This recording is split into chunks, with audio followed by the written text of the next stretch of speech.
talk from Friday the 19th of February 2016, History of the Secret Space Program. Much of the data contained here is a summary of past disclosures, presented by Corey and David via their media outlets. But there are also hitherto unrevealed nuggets of information for those who have been following this unfolding story, several of which I think are of key importance. This is the most well-rounded presentation of the secret space program and history of the solar system that either of them has ever produced. It is an excellent place to start learning about what has apparently been happening under the cover of secrecy for eons.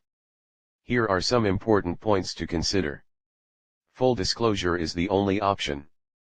As some know, there has been a debate between various alliances negotiating for the freedom of the planet.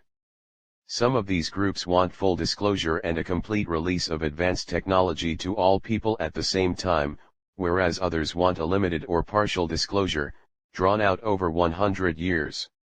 David and Corey produced the following presentation in an effort to blow the lid off of the partial disclosure agenda. The data presented below is in harmony with a full disclosure effort, which if it is shared virally, could make the partial disclosure agenda impossible to realize. David and Corey are making every effort to ensure full disclosure takes place, encouraging a grassroots effort from within the awakening community.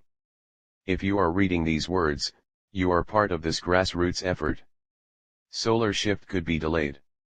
In David's Saturday talk, he mentioned that the Sphere Being Alliance has been holding back the energetic ascension of the solar system to provide humanity more time to heal themselves and regain their freedoms, one of the well-known aspects of Corey's testimony. This is being made possible by thousands of massive spheres, cloaked throughout the solar system, here to dampen galactic energy waves which will one day cause a grand solar shift. Recently, Earth-based alliances have chosen to move forward with a partial disclosure agenda, one that will drag the whole process out over 100 years, as mentioned earlier. In a shocking revelation, the Sphere Beings recently said that if a grassroots full disclosure effort is not successful in uniting the awakening community to demand the whole truth, then the Sphere Beings will hold back the energetic shift for an age. David speculated that this delay could be at least 100 years, or that it could be as long as 700, referencing a passage from the Law of One. To be clear, partial disclosure is not what the SSP Alliance or the Sphere Being Alliance want. And again, David and Corey are doing everything they can to stop this effort and ensure full disclosure takes place. This talk is part of that effort. The current state of affairs. I was personally taken aback by the notion the Sphere Beings would actually allow the partial disclosure plan to go through.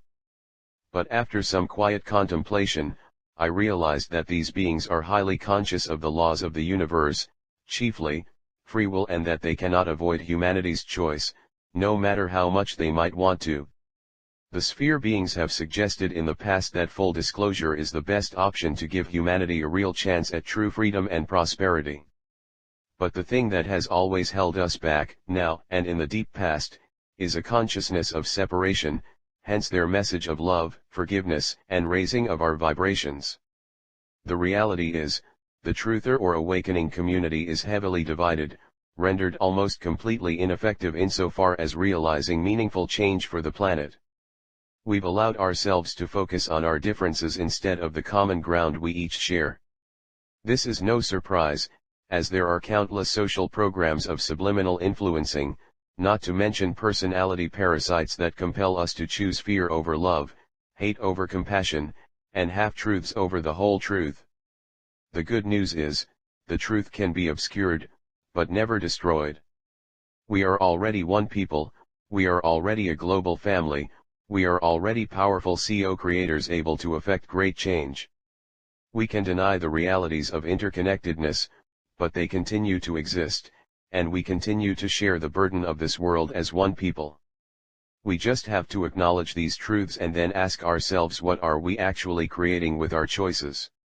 What are we choosing to focus on and breathe life into via our consciousness?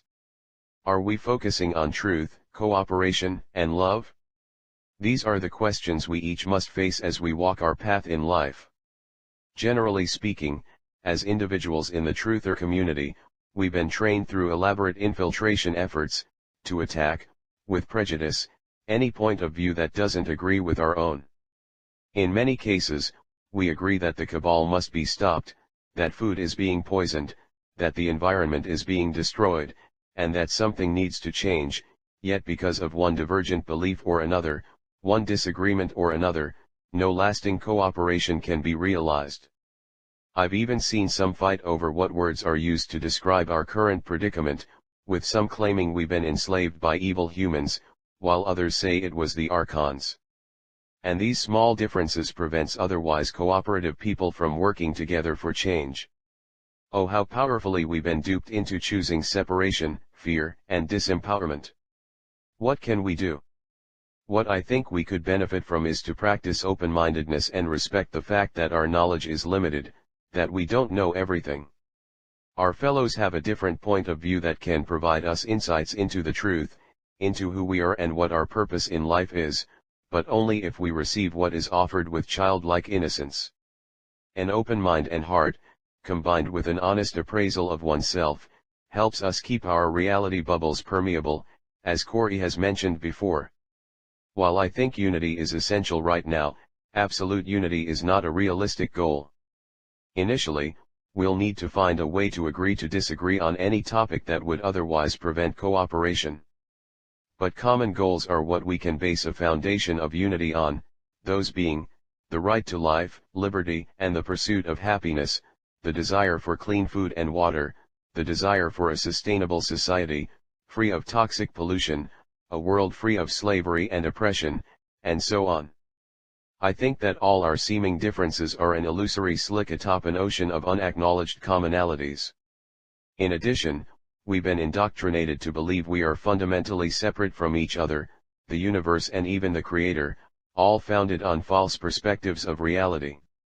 The only way for us to stay divided, to continue to see the world as separate, is if we focus on our differences, if we focus on untruth, instead of the seemingly infinite reasons to focus on what unites us.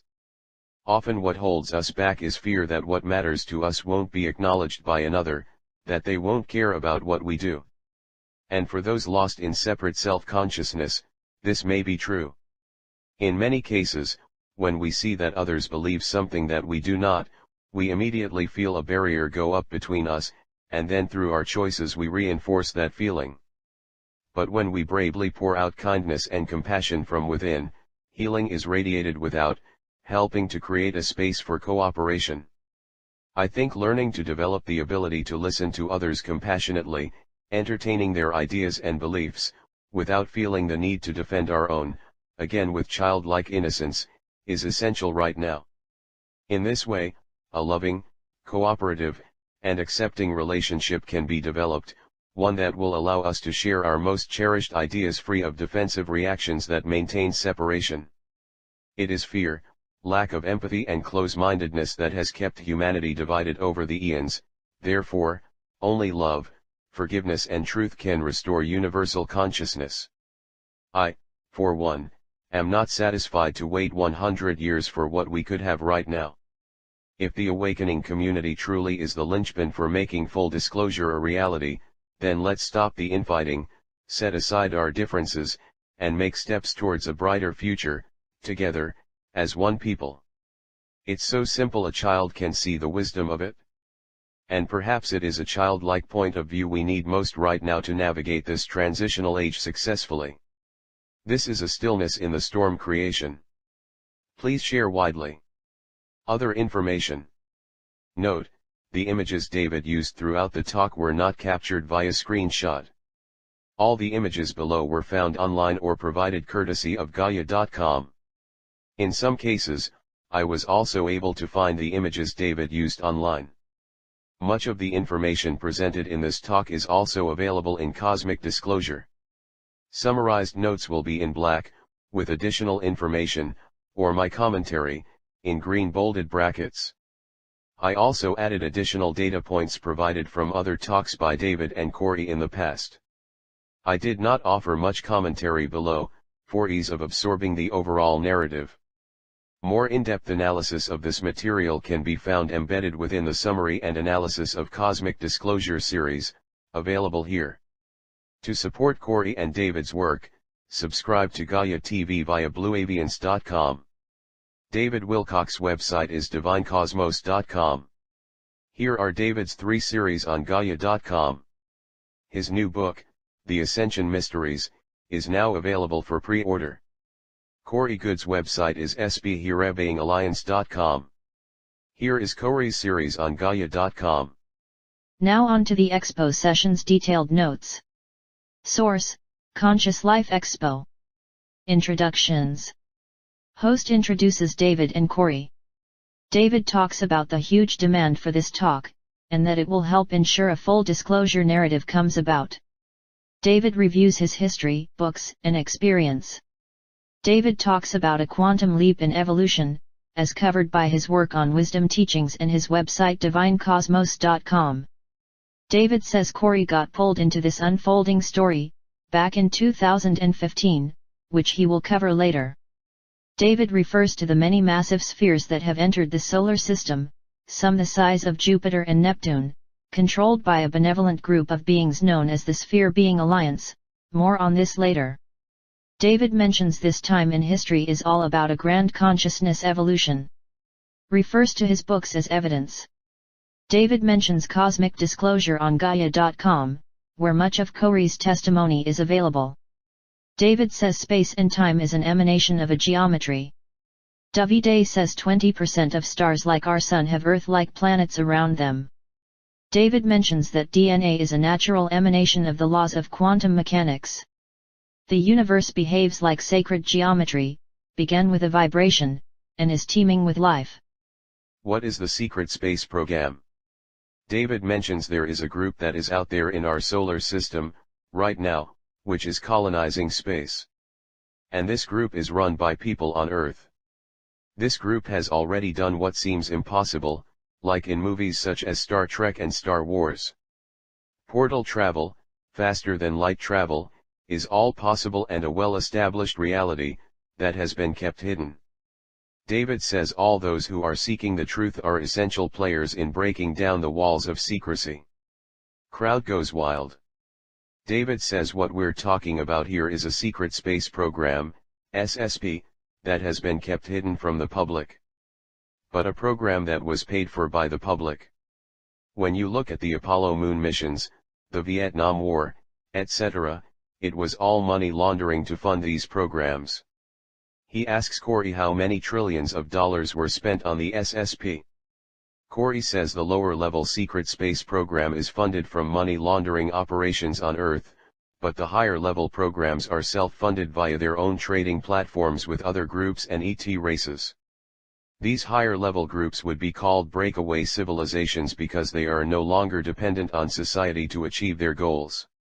David says during the crash at Roswell, New Mexico in 1947 the government grabbed technology and reverse-engineered it, but kept it secret so it can be exploited by this hidden group.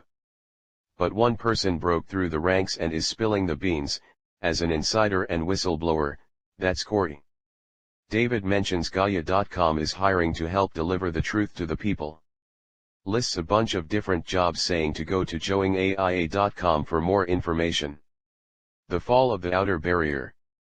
David says there are ancient ruins in the solar system that are probably 2.6 billion years old. During that time, Earth was swampy, hot, and not too pleasant to live on. But there was a beautiful paradise, called Tiamat, a super-Earth that used to orbit where the asteroid belt is now. The ancient builder race is a group of highly advanced beings from our solar system's deep past. Ruins of this civilization are found everywhere in the solar system, and in many cases, the technology added a beneficial effect for life there, such as the Great Pyramids of Egypt. In a recent meeting with Inner Earth groups from January of this year, Corey discovered that the ancient builder race and the sphere beings are actually one and the same. The Inner Earth peoples have long revered the ancient builder race, who they call the Guardians. The sphere beings have returned to help all life in the solar system prepare for a huge evolutionary shift, made possible via galactic energy waves that have been bathing the solar system for years. These energies will continue to build up until a quantum leap occurs, dramatically altering life as we know it. But in an effort to ensure all beings have a chance to grow through this shift, Massive spheres are here to dampen the energy. David mentions how most of his insiders' intel has never been publicly released, as a method of vetting out new insiders. When he met Corey in 2009, he was able to tell David data that he never released publicly, which he believes verifies Corey's authenticity. David mentions how one of Richard C. Hoagland's top insiders told David that they used a highly advanced computer program called Brilliant Pebbles that enabled them to model every object in the solar system to such a degree that they could rewind time using computer models, showing that a super-Earth-sized planet was destroyed about 500,000 years ago. David adds that Corey knew the name of the program and many other aspects of Brilliant Pebbles, again vetting Corey as authentic. David says the story begins on the super-Earth, Tiamat, that was destroyed long ago. The planet had oceans, breathable atmosphere, and several moons. One of them was Mars, which was also a viable sphere for habitation. Apparently the peoples who lived on Tiamat and Mars were warring with each other. David asks Corey how often one would encounter watery moons orbiting planets outside of the solar system. Corey says you can find these moons around gas giants and super-Earth-type planets fairly regularly. David mentions that the destruction of Tiamat destroyed two highly advanced civilizations, one on Tiamat and one on Mars. David mentions a protection grid was active around the solar system before this event and asks Corey to confirm. Corey says that he was told by the priestess Kari, from his Inner Earth meeting that took place in September 2015, these warring factions gained access to some of the ancient build race technology from these ruins left everywhere in the solar system. Part of what they accessed was the security grid or force field, the energy barrier, that was protecting the solar system, left in place by the ancient builder race before they left our frequency. These two warring groups attempted to use the technology for their own ends, causing a major cataclysm in the process, which not only disturbed the whole solar system, but also brought down this energetic barrier left by the ancient build race.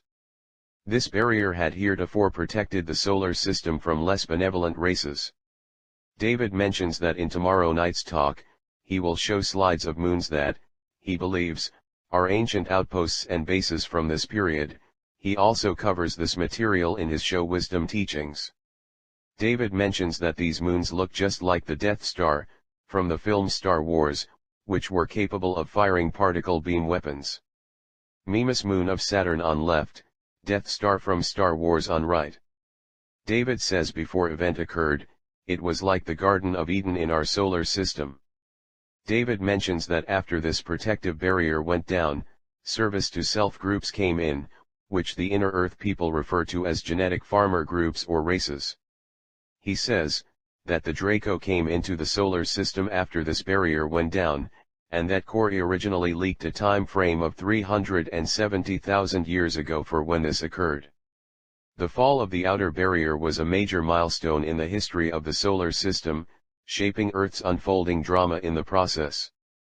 It was after this point, that the Earth became the setting for several genetic, social, and spiritual experiments by groups who did not always have benevolent intentions. The Draco Alliance. Corey says the Draco Alliance is made up of a central reptilian group, but also an insectoid race, and some other engineered races, engineered presumably by the Draco, hence their name genetic farmer groups.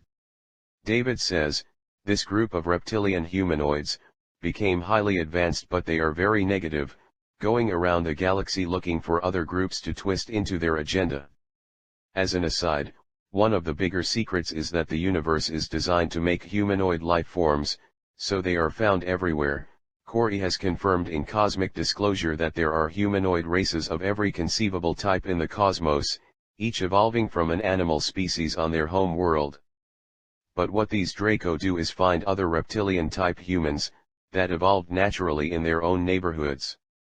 The Draco then intermingle their DNA into other reptilians they find, and eventually have them join the Draco Alliance.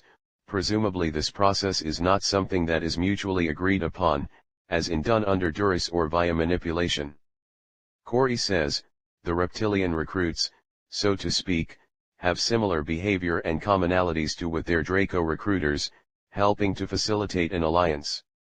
David mentions the movie Jupiter Ascending, which is jam-packed with solar system history, the agenda of the Draco group, using humans as a food resource, and their use of human beings for life extension technology, DNA hybridization programs. Corey and David saw the movie together during last year's Consciousness Life Expo. Corey's frickin' mind was blown by what was revealed in the film. David shows slide of a reptilian from the movie, saying that this might have been the reason why Corey was so shocked.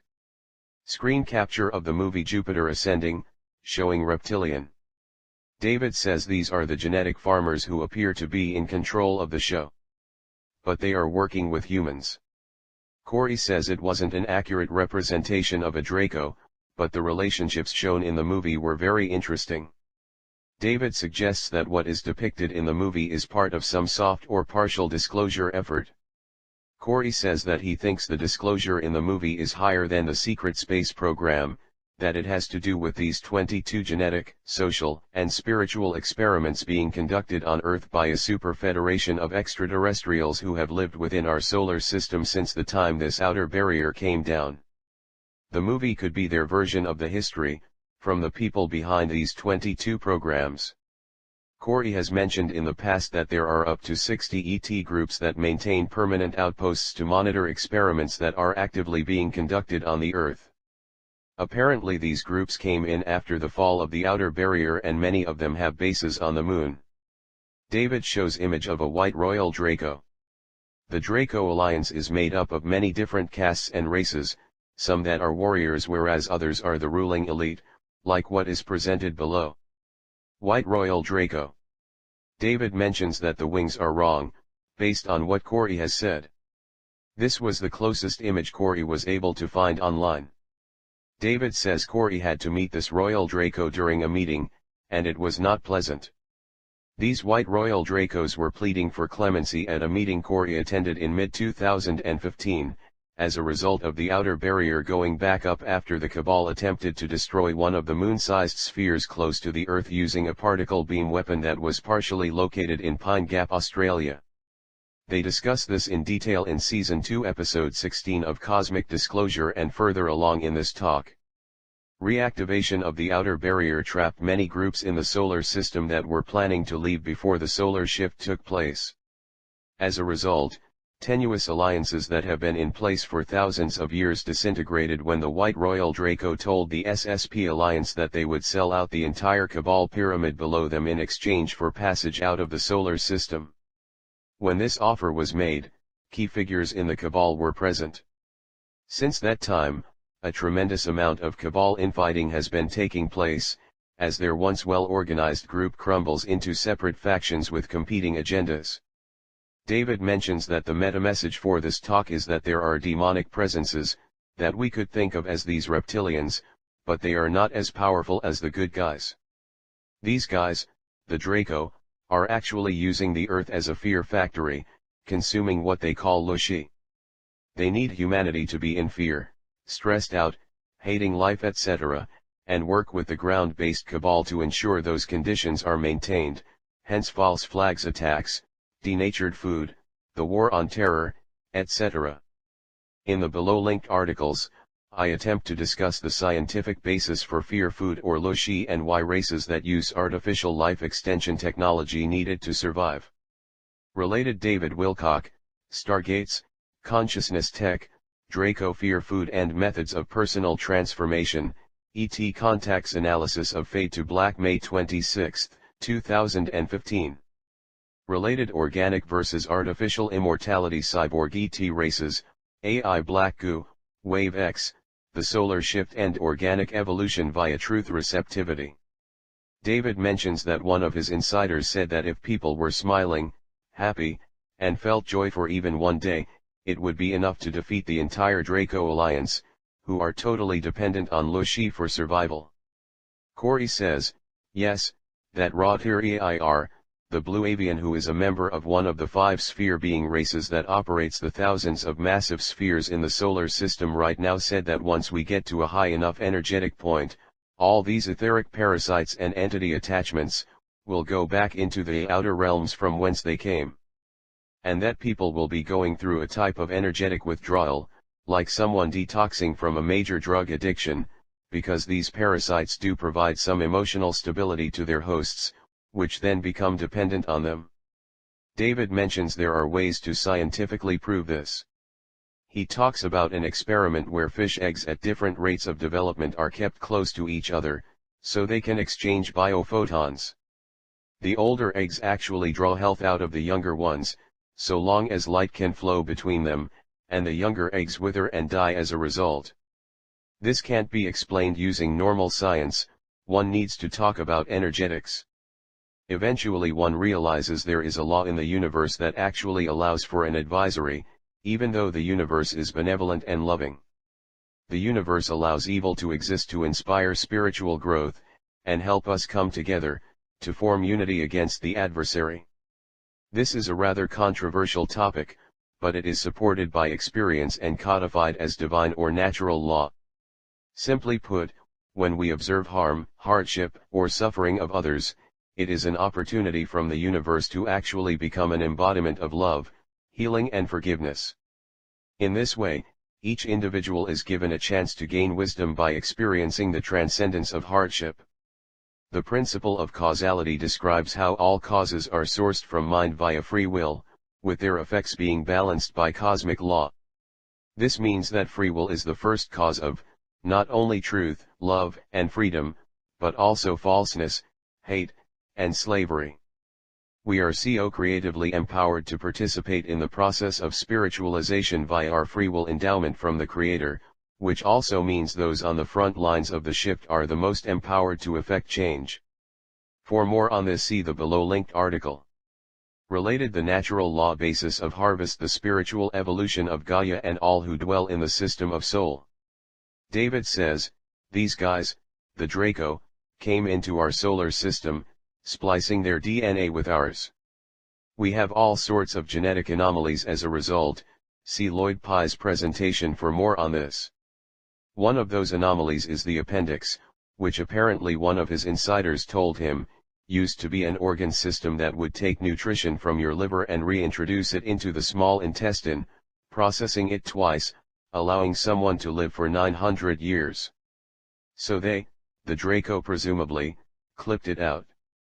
They tried to get rid of the pineal gland too, but that got put back in. He asked Corey for confirmation, which Corey says he has heard of as well.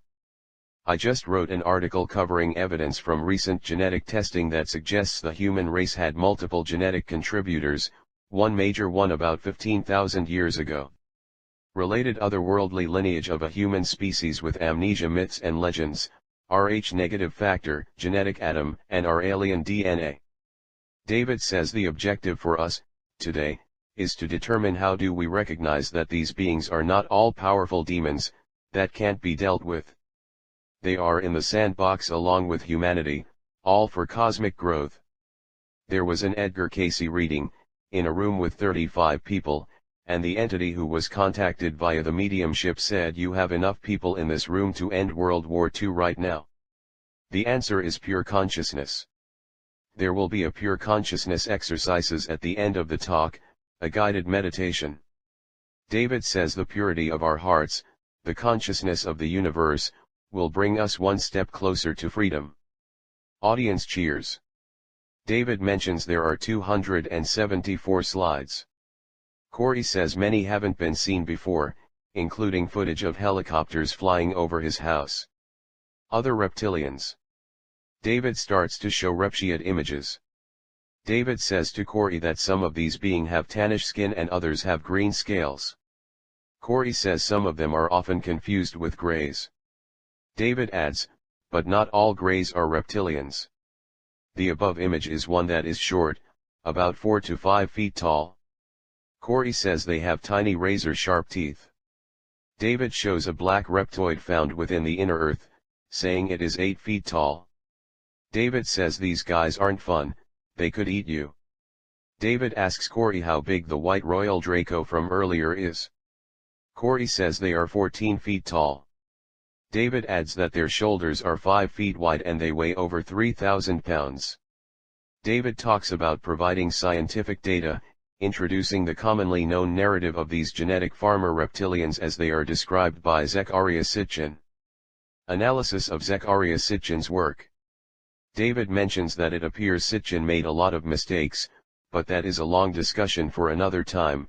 Here is an article discussing the perspective that Sitchin's material was wrong and possible implications.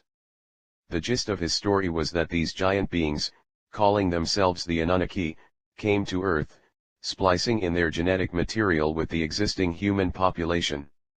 Enlil, the bad guy, and Enki, the good guy, are Anunnaki figures in this story. Apparently, Enki desterilized the newly formed human race, so it could procreate, which happened 250,000 years ago. This is the common, Sitchin, Anunnaki story. David adds that less than a year ago, mainstream media released a story about the genetic Adam and Eve. Study shows humans are evolving faster than previously thought. Every single male on Earth can trace their lineage to a single man 250,000 years ago, which just so happens to fit what Sitchin said. The article says that the oldest known male ancestor was around at the same time as the oldest known female, mitochondrial Eve. So one DNA study traces back to genetic Adam, and one traces back to genetic Eve, which just so happened to have existed on Earth at the same time, and just so happened to fit the timeline provided by Sitchin. In Season 3, Episode 6 of Cosmic Disclosure, David and Corey discuss how Sitchin's alleged translations cannot be verified by comparing them to the Sumerian cuneiform tablets. Apparently, Sitchin was fed a narrative by agents who were looking to disclose a part of the truth mixed with disinformation. David asked Corey about the article discussing the genetic Adam and Eve being a partial disclosure effort, to which Corey agreed, saying, "They have been laying this partial disclosure narrative out for a while, but recently it has picked up in pace." David says that the whole reason for their talk tonight is to release intel that the people behind the partial disclosure effort don't want to come out. David and Corey want full disclosure, as they've both said many times. This is one of the reasons why I produced this summary, to ensure the data would be able to be spread far and wide in an effort to derail this partial disclosure agenda. David asks Corey if the Sitchin narrative, which David just reviewed, is part of the partial disclosure they plan rolling out now. Corey says yes, that they have been rolling out Sitchin's narrative since at least the 1970s. David asks Corey if he thinks Sitchin was a part of this plan, to which Corey says yes, according to the information he was provided. David says that Corey did his own due diligence on Sitchin's translations, and they didn't match up with what the scholars were saying. Corey isn't saying that all the data Sitchin provided was bad information, just that it came from higher-ups through a narrative, and as truth seekers we should try and verify it personally. Corey says he investigated the Sumerian references on his own, no one told him to do this. David mentions that the cuneiform tablets are made with a cylindrical stylus, rolled into clay and then deciphered using the Rosetta Stone, allowing us to read the Sumerian language to a certain extent. The Cabal created this narrative, through Sitchin, that has truth to it, and that they want the people to know. Again, most likely this aspect of the Cabal's plan was to seed a narrative into the consciousness of humanity that would eventually become accepted historical fact, which is one way to manipulate humanity for their agenda. The Cabal wants us to think the Anunnaki created humanity, because within this story, they are descendants from the first humans. This is where the idea of the divine right to rule came from. It also fits into the transhumanist agenda by suggesting the human race is an accident, and the only hope for our continued evolution is by merging with machines. Refugee relocation to Earth and entry of the Super Federation groups.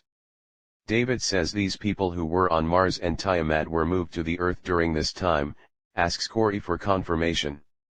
Corey says yes, this happened in a type of refugee relocation program, by some of the groups in the Super Federation. The group that did this was not the Draco, as the timeline of this event was before they arrived some 370,000 years ago. The Super Federation was responsible for relocating the survivors to Earth. David asks how many ET races are in the Super Federation. Corey says 40 to 60 groups are present at any given Super Federation meeting. David says when the protective grid around the solar system dropped, about 500,000 years ago, these Super Federation groups came in and started tinkering around. They also knew the destruction of Tiamat was going to happen, so instead of stopping it, they helped move people to Earth before its destruction. David also discusses this history in much greater detail in his show Wisdom Teachings. Shem, from Discerning the Mystery, has been doing analyses of those shows as well. Corey confirms, they transferred the people over as refugees. David mentions all the content on Gaia.com and that if people use BlueAvians.com, David and Corey will get credit for those subscriptions to help fund their work.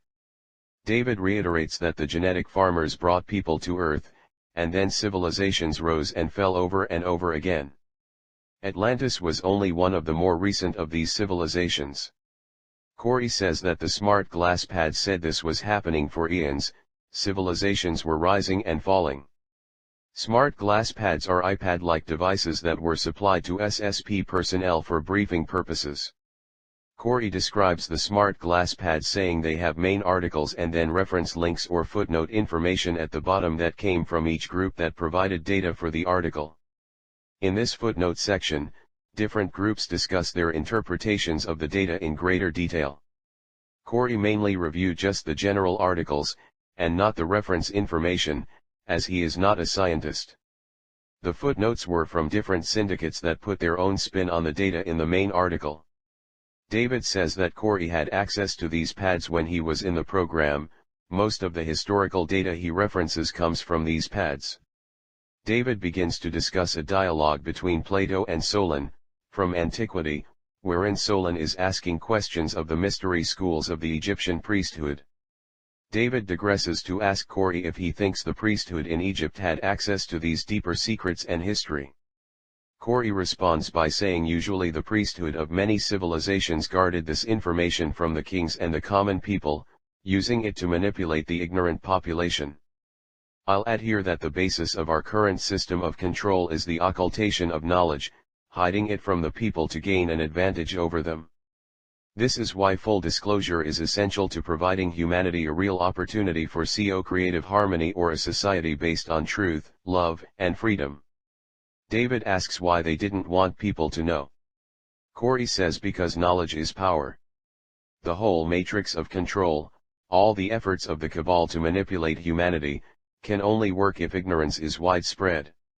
A people that know who they are, where they come from, and what their ultimate relationship to the universe is would never be so easily manipulated, hence hiding truth and getting us to believe in falsehoods are essential to their plans.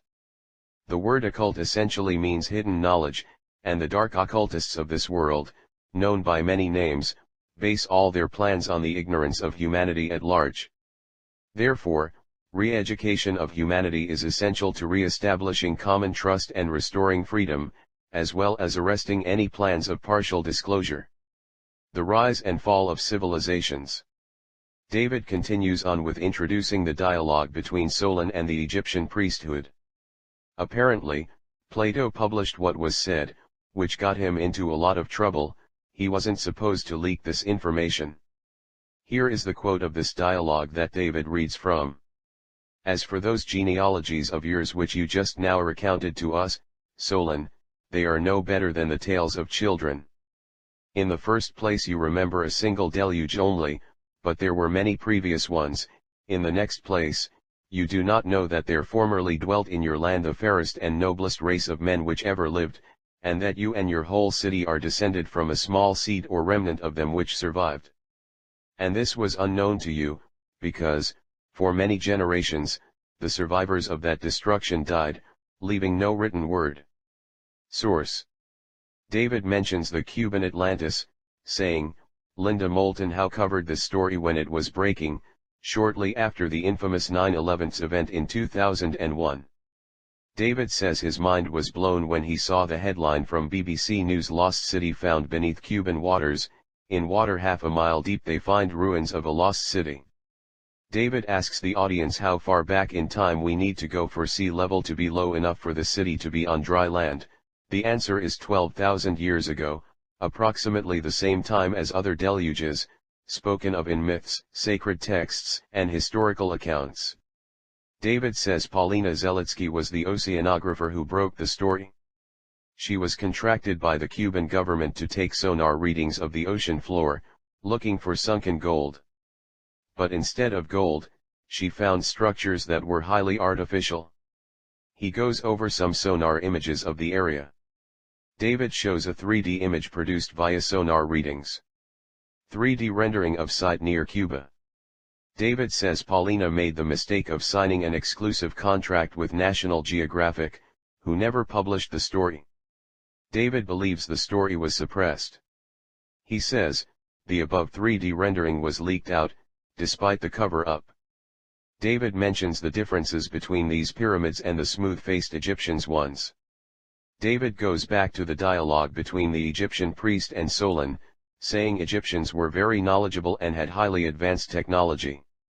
That society collapsed, but they left their secrets which were found and held by the priest class of ancient cultures, kept alive over time by secret societies. Early history of the Cabal. David begins to talk about the rise of the Cabal via Sumer and the Roman Empire. Sumer is where the inner earth peoples reconnected with the survivors of one of these latter-day deluges, appearing to them as gods and offering support to help restart civilization. The Sumerian civilization is an anomaly because it does not fit the slow progression theory proposed by mainstream archaeologists. The Sumerian civilization sprang up out of nowhere, complete with a financial system, civil law, advanced farming techniques, and profound knowledge of the stars. Given these oddities, the more likely explanation is that the civilization was kick-started via some external influencing agency.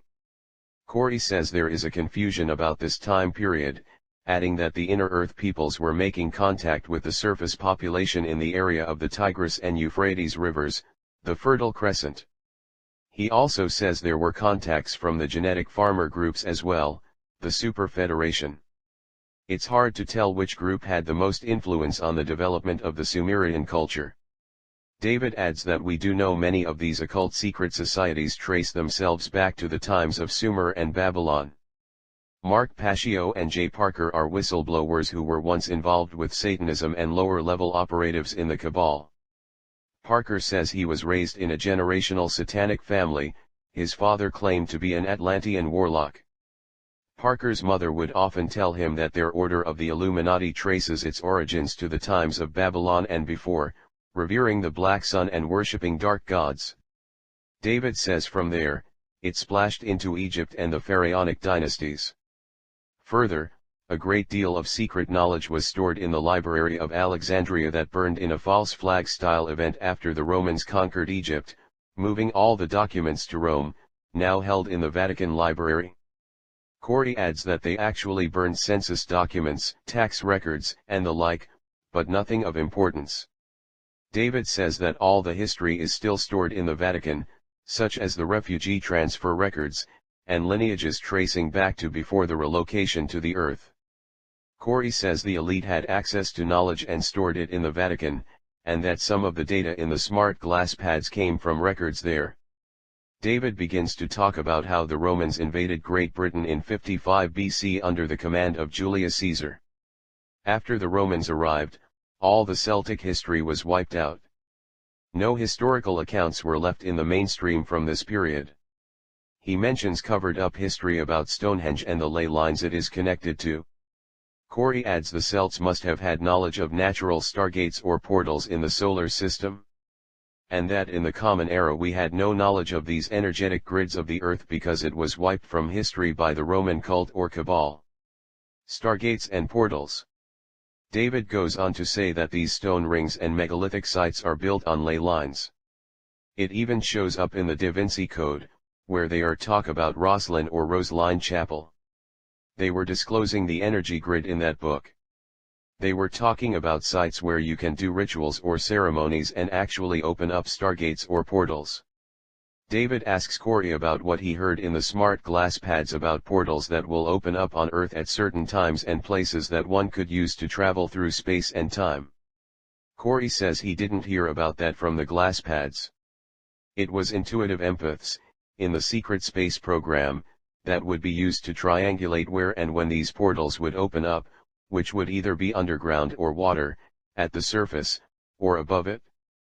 They seemed to open up randomly at first, but after they got the celestial mechanics down, they realized that depending on the positions of celestial bodies, such as the sun, moon, planets, other stars, etc., these portals would open.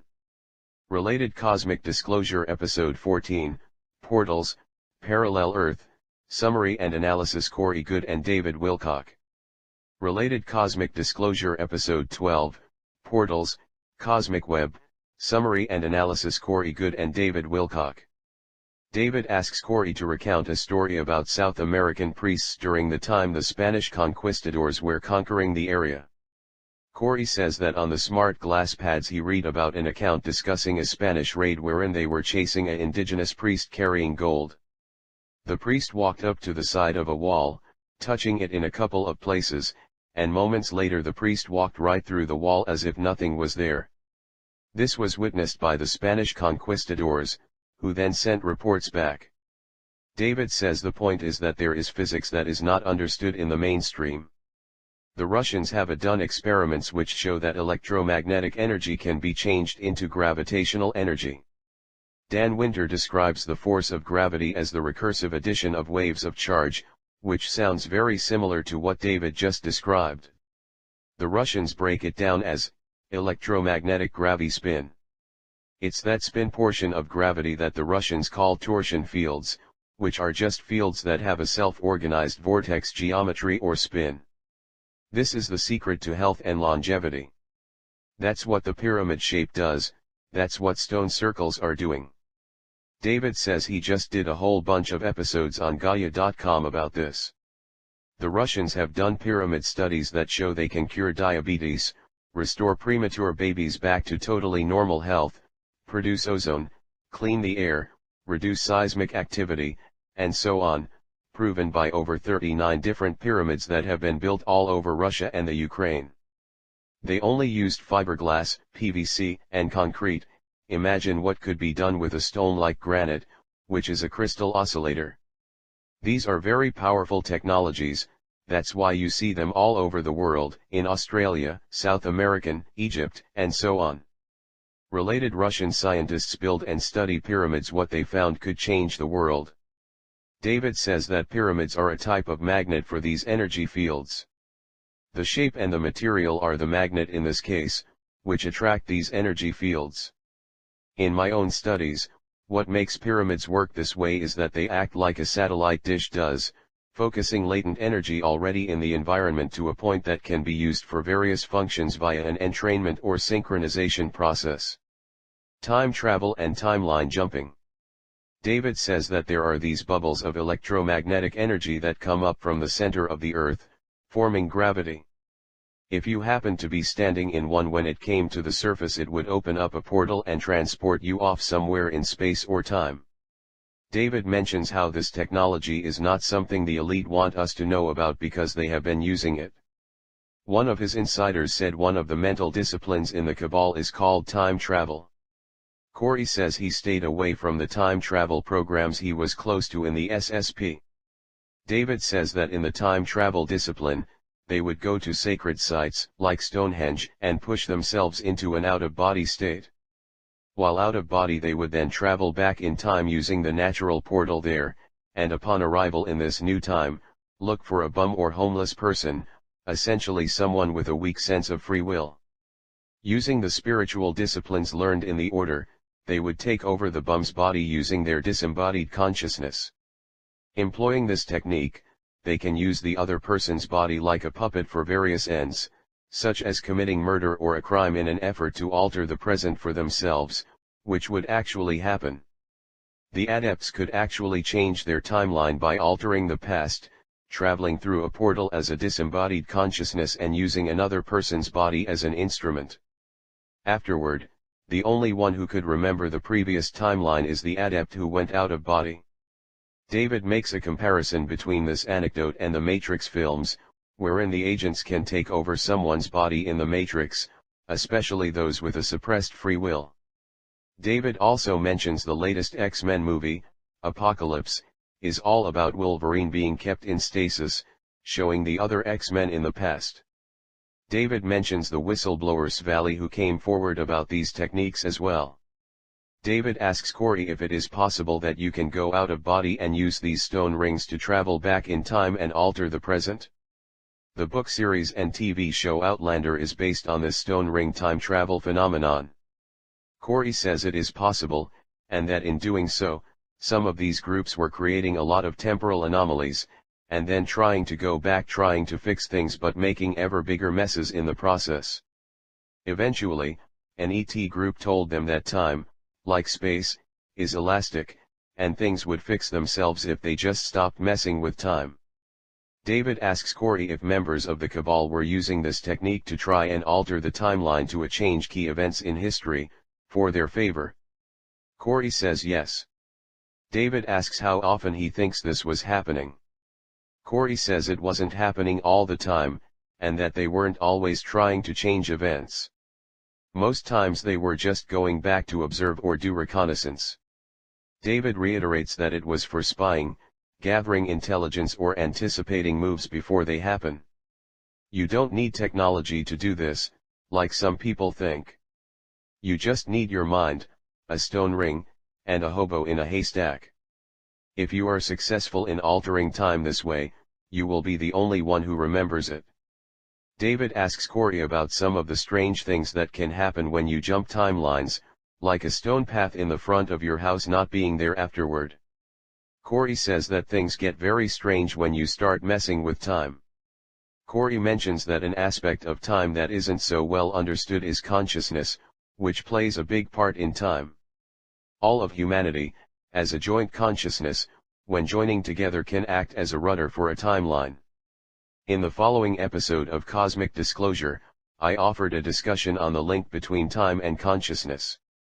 Related Cosmic Disclosure Episode 13, Portals, Navigating Time, Summary and Analysis Corey Goode and David Wilcock. Corey expands by saying that a lot of people are waiting for saviors to come and save us, such as ETs or spiritual entities. But that all these higher beings that are watching are waiting for us to save ourselves, to overcome our negative programming, to look within and do it ourselves. Crowd goes wild. Someone uploaded a short clip of this rousing address that night. YouTube.b web link. David mentions that this Cabal group is using technology that they classified from the Celtics, going all the way back to Roman times. Today, we don't know what happened before the Romans invaded the British Isles, we don't know what Stonehenge was for, to us it's a mystery. But this group knows. And this group used it to systematically take over the world. Great Britain was fighting with countries like Spain and Portugal during the Renaissance and came out on top, despite all odds. Influences in the American colonies. David says they are going to skip ahead to the 1700s and the founding fathers of the United States, what he terms the American breakaway group. David asks Corey if the founding fathers were doing something good when they tried to break away from Great Britain. Corey says the motives of most of the people were good, as far as he is concerned. But this was a plan that was set forth by ancient think tanks a long time ago. David mentions the story of Saint Germain appearing in Congress, when the doors were locked from the inside, when the founders of the United States were debating if they should sign the Declaration of Independence. I found an excerpt from the book Washington and His Generals, or, Legends of the Revolution, by George Lippard, published in 1847, allegedly detailing this speech. Faced with the death penalty for high treason, courageous men debated long before they picked up the quill pen to sign the parchment that declared the independence of the colonies from the mother country on July 4, 1776. For many hours they had debated in the State House at Philadelphia, with the lower chamber doors locked and a guard posted. According to Jefferson, it was late in the afternoon before the delegates gathered their courage to the sticking point. The talk was about axes, scaffolds, and the gibbet, when suddenly a strong, bold voice sounded. Gibbet. They may stretch our necks on all the gibbets in the land, they may turn every rock into a scaffold, every tree into a gallows, every home into a grave, and yet the words of that parchment can never die. They may pour our blood on 1,000 scaffolds, and yet from every drop that dies the axe a new champion of freedom will spring into birth. The British king may blot out the stars of God from the sky, but he cannot blot out his words written on that parchment there. The works of God may perish, his words, never. The words of this declaration will live in the world long after our bones are dust. To the mechanic in his workshop they will speak hope, to the slave in the mines freedom, but to the coward kings, these words will speak in tones of warning they cannot choose but hear. Continue reading. David asks Corey if he heard about this strange character. Corey says yes, and it wasn't the only time. The Inner Earth people sent several interventions to the early colonists during the time this was all happening. David mentions that they are going to show the audience information about Corey's Inner Earth trip from September 2015, later in the talk. David asks Corey to give a brief synopsis of what an Inner Earth civilization is. Corey says there are civilizations that claim to have been here for nearly 20 million years. Some of them say they are the original human race that evolved on the Earth, and that the current stock of surface humans are a mixture of refugees from the Tiamat disaster and their distant cousins from other civilizations, the left on the surface during times of cataclysm, while they took shelter underground.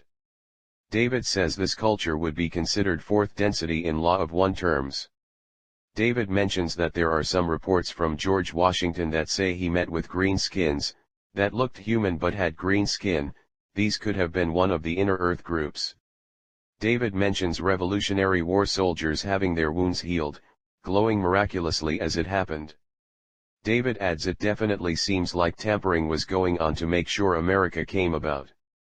David mentions Francis Bacon also created a document called the New Atlantis, which was the manifesto that laid out the colonization of America in the first place.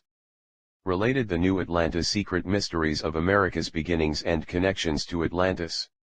Early beginnings of the modern-day secret space program. David mentions a show coming out on Gaia.com called Deep Space, an ancient alien-style show. It is going to cover what was probably the first space program, with these airships that were seen flying over the Midwest in the 1800s. They landed, and humans came out of them who spoke a conventional language. Corey says that he heard they were secret society related. Most recently, he heard that there were secret societies developing ancient technologies, back then, with what they had for science during those rudimentary times. In some cases the technology would be a hybridization of anti-gravity with potentially an air balloon type technology. David mentions John Keely, who in the late 1800s, was doing anti-gravity demonstrations for the US military. He says this technology did exist back then. David says in the early 1900s, they perfected anti-gravity. David begins to cover how Victor Schauberger discovered anti-gravity vortexes in water, studying the way trout swim upstream. He realized that using sacred geometry and the golden mean ratio that anti-gravity could be generated. Victor Schauberger diagram. Victor Schauberger diagram. David says it turns out that the egg shape is an ideal geometry for making vortexes in water the trout use to swim upstream, taking advantage of naturally occurring pockets of anti-gravity in the flowing water. The trout swim up to the waterfall and literally levitate. I couldn't find a clear-cut example of levitation, but I did find the below video with a few interesting instances of trout seemingly floating up the waterfall. Whether or not they are levitating I can't confirm. A little after the 55-second mark, there is one example in particular that is very clear. U2.b web link. David says that Schauberger discovered places in the current of the flowing water where it moved much faster and the fish would do a crazy dance that allowed them join with the vortex there, levitating up the waterfall afterward.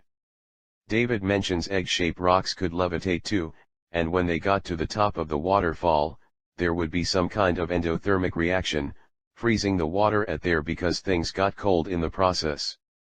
Corey mentions that sometimes certain types of anti-gravity craft can have the same cooling effects such as the John Searle device, but not all have this effect. David says that the egg shape and the vortex are described well in this image. David says there's an experiment you can do at home, if you have a certain kind of flask, where you whisk an egg submerged in water halfway down the flask, and the egg will start to rise because of this anti-gravity effect. Dan Winter has mentioned that when remote viewers looked at the heart of hydrogen atom, they saw the same embedded tornado shape, the torus, what has been called a scroll work of light. They saw the same vortex structure when they remote viewed the interior of the Sunday. The torus configuration is the most efficient geometry for self-organized bodies we know of. This is essentially a diagram for over-unity physics or the organic system for exchanging energy with self-organized bodies, life, with the cosmos at large, what has been called free energy. The electromagnetic field around the body, produced mainly by the heart, has a similar shape. David says Schauberger eventually created a device called the repulsion that allowed him to harness anti-gravity, which the German secret space program used to create highly advanced spacecraft. Victor Schauberger's repulsion. Corey says that an engine component for one of the craft developed was a result of Schauberger's work. Some of the bubbles used in alien reproduction vehicles are these engines Corey are mentioning. In other words, Schauberger's work was kept hidden, being developed in secret, eventually leading to the development of anti-gravity spacecraft used by the early German secret space program. Example of a Bell engine craft. Corey says the bottom part of the early Nazi craft had a Bell engine that produced anti-gravity, hence the well-known term Nazi Bell craft. David continues to talk about the Nazi Bell, showing slides of ARVs developed using Schauberger's technology, run by German secret societies. Corey mentions there were several secret societies that were behind the Nazi Party and were using it for their own ends. In the following Cosmic Disclosure episodes, this section of SSP history is covered in greater detail. Related Cosmic Disclosure Season 2, Episode 1, Contact is Made, Summary and Analysis Corey Goode and David Wilcock.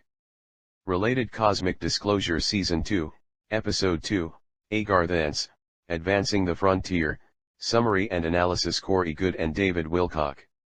Related Cosmic Disclosure Season 2, Episode 4, Breakaway Begins, Summary and Analysis Corey Goode and David Wilcock. Related Cosmic Disclosure Season 2, Episode 5, Raiders of Lost Technology, Summary and Analysis Corey Goode and David Wilcock.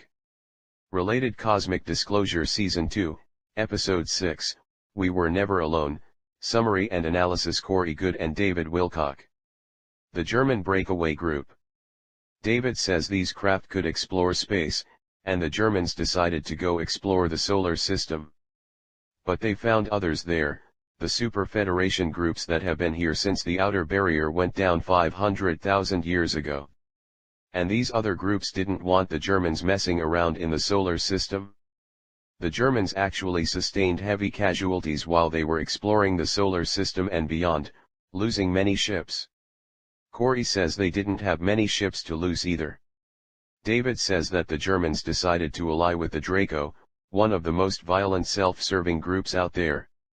Corey says in the early 1900s the Germans were going around to all sorts of old places in the world, such as monasteries in Tibet, gathering documents, artifacts, and interrogating priests for their secrets.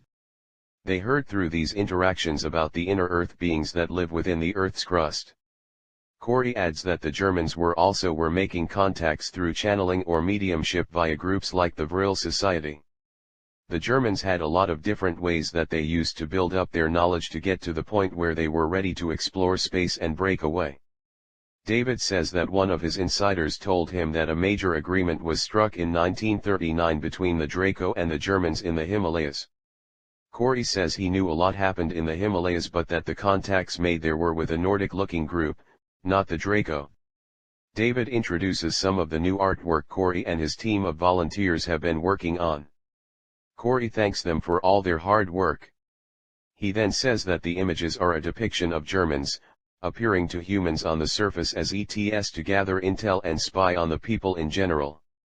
The images are depictions of Maria Orsic, a Vril Society medium who made contact with several groups helping the Germans propel their secret space programs forward.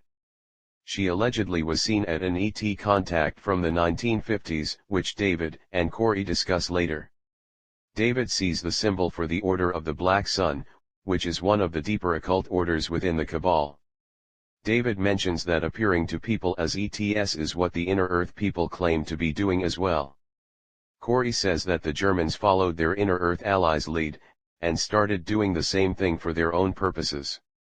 David talked about the Billy Meyer ET contact case and the entity known as Sem Jace, a human ET that he apparently had contact with in the 1950s.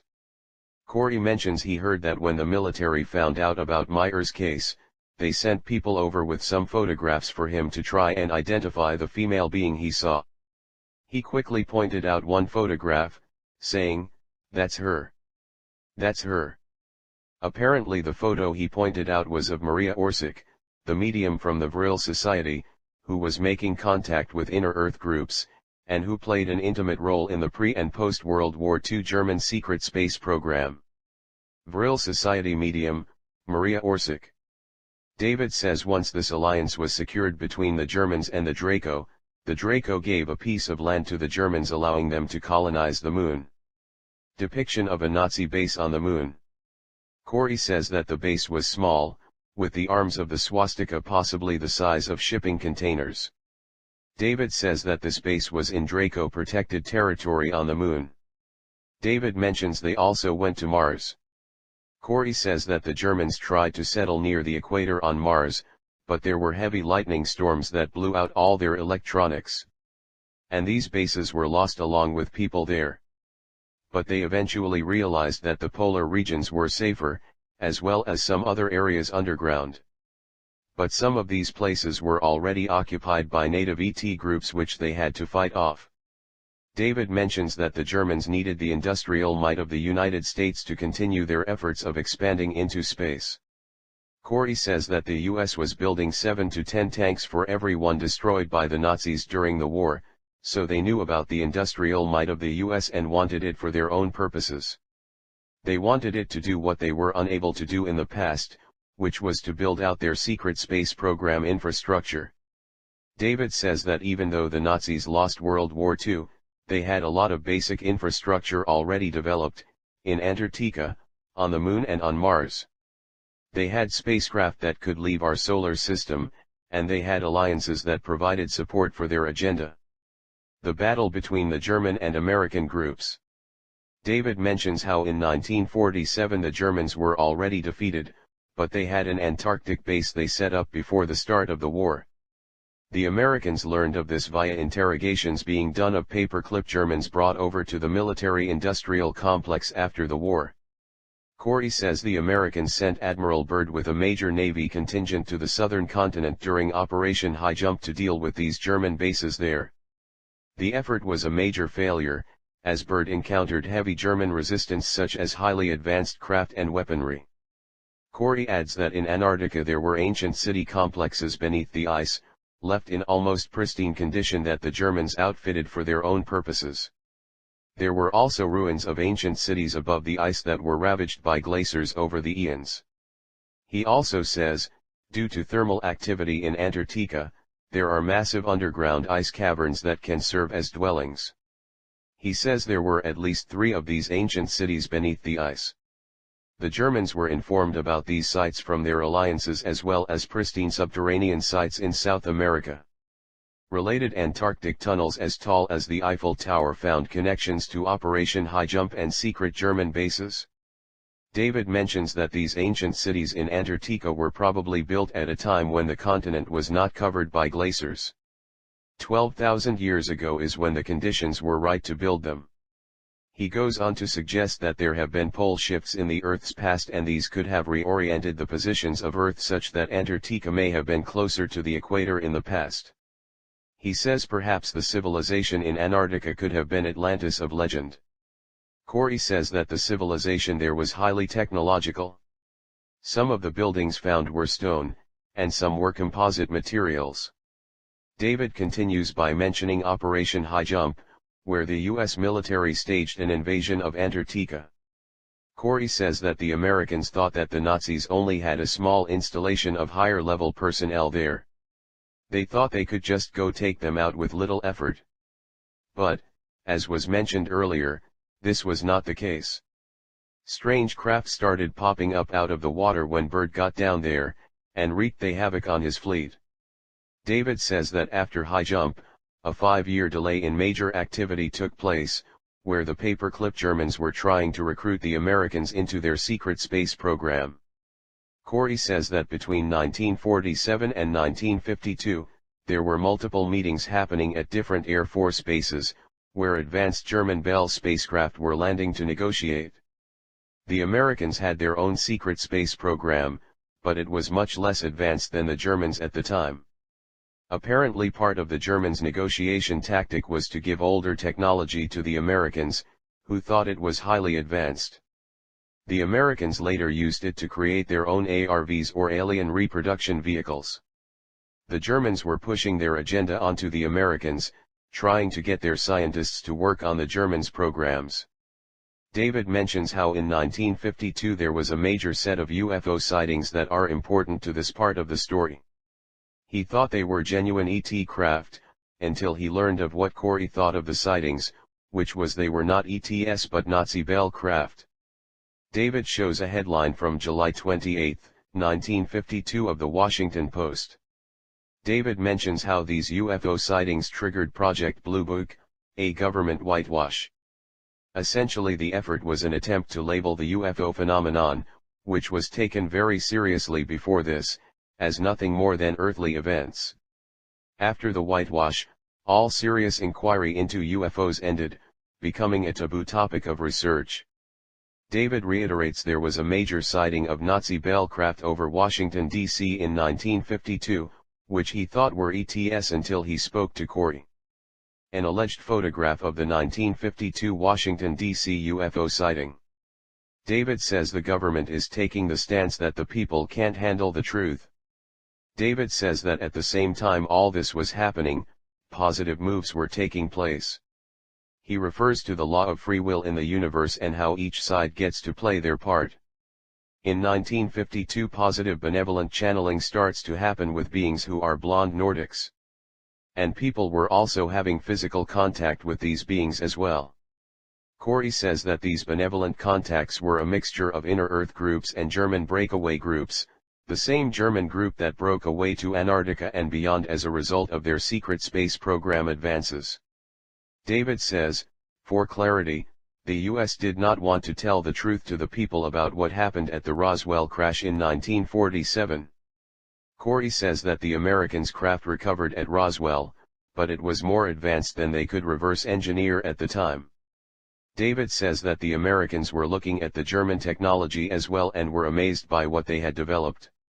When the Germans tried to force the issue, by blowing the lid off the ET cover-up during these flybys over US cities, the Americans became very anxious. The Germans were trying to force the Americans into agreements to exploit their industrial might. Corey says the powers that be did not want free energy technology getting out into the public domain, as this would end the energy cartel's reign of dominance that have been set up via big oil companies, such as Standard Oil. And they wanted to maintain the Babylonian money magic slavery system. These are the reasons why the UFO issue was classified higher than the nuclear bomb. Corey adds that the German group knew, through the contacts they inserted into the American military apparatus via Operation Paperclip, that the Americans were staunchly opposed to any information, related to UFOs or extraterrestrial technology, being disclosed to the public. With this knowledge in hand, the Germans were trying to force the issue with the Americans, saying we will disclosure the truth to the public, we will tell them about free energy technology that will bring down your control systems and your empire, unless you play ball with us.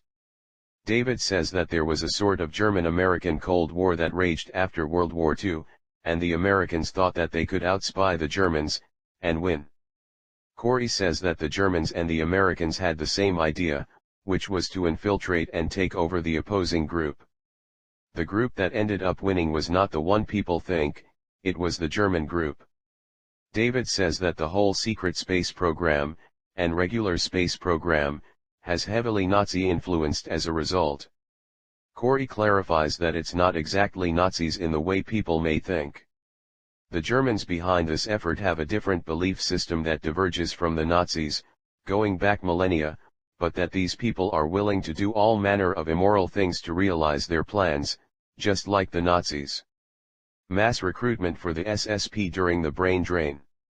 David mentions after the German-American merger was complete, and they finally got a hold of the industrial resources they needed, a huge recruitment process began called the brain drain era.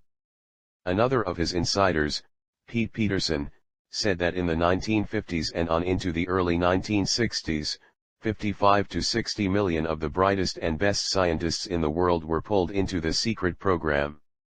Corey says that he can verify Peterson's claim, and that he saw the dog and pony show these recruits got when being pulled in. He says they were recruited under what he calls the Jetsons package, where they are told they will live a space-age type lifestyle, like the Jetsons. A family would agree to go, get on the ship, arrive at the location only to discover that it was all a lie. They are taken to one of these off-world colonies, made to work in the industrial apparatus there as literal slaves. In other words, many of these people were recruited under false pretenses. The recruits were considered the property of the corporation. David says that 55 to 60 million people is a huge number that can be expanded to work for the programs as they grew. Corey says that in many cases these people were told to be fruitful and multiply. The children of the first recruits would have no contact with the earth, making them a perfect generation of totally controlled slaves. Corey actually visited one of these Mars colonies, which can be read about here. David says that after this American-German infiltration merger, the secret space program grew into 5 factions. Solar Warden being the oldest. Factions of the secret space program, Solar Warden. Corey says that in these programs, sometimes called special access programs, different projects are given the same name, such as the Military Intelligence Program, which was also called Solar Warden. So a lot of people hear about one program and assume that is the only one, when in fact, there could be many different programs with the same name. But there was also a higher, more advanced program, given the same name, which is the Solar Warden most people have heard of. Related Solar Warden, Secret Space Program. David says, remembering from the Cosmic Disclosure shows with Corey, that Solar Warden are responsible for monitoring all the incoming and outgoing traffic in the solar system. Corey agrees, adding that if a vessel arrives in the solar system and does not show the proper protocol, sending a friend or foe signal, then they were most likely hostile and treated as such. A lot of unscheduled visitations are marauder groups that try to come in and take something, leaving shortly afterward. He says there are ways of energetically tagging some of these vessels so that SSP allies can go after them and track them down later. David asks if Solar Warden was the faction Corey actually worked in, to which Corey says, yes he did. Interplanetary Corporate Conglomerate. David introduces the next faction, the Interplanetary Corporate Conglomerate, ICC. Corey says this faction was born out of the military-industrial complex, which is heavily compartmentalized. Often what happens is, these technology companies will build components but are not told what they are used for. The pieces are built, then shipped somewhere and put together. So no one really knows what they are building until the end. This goes all the way up to the heads of the companies, on their boards, who usually don't know what is happening either. A lot of times people on these boards will be asked to retire so they can join a superboard for the ICC.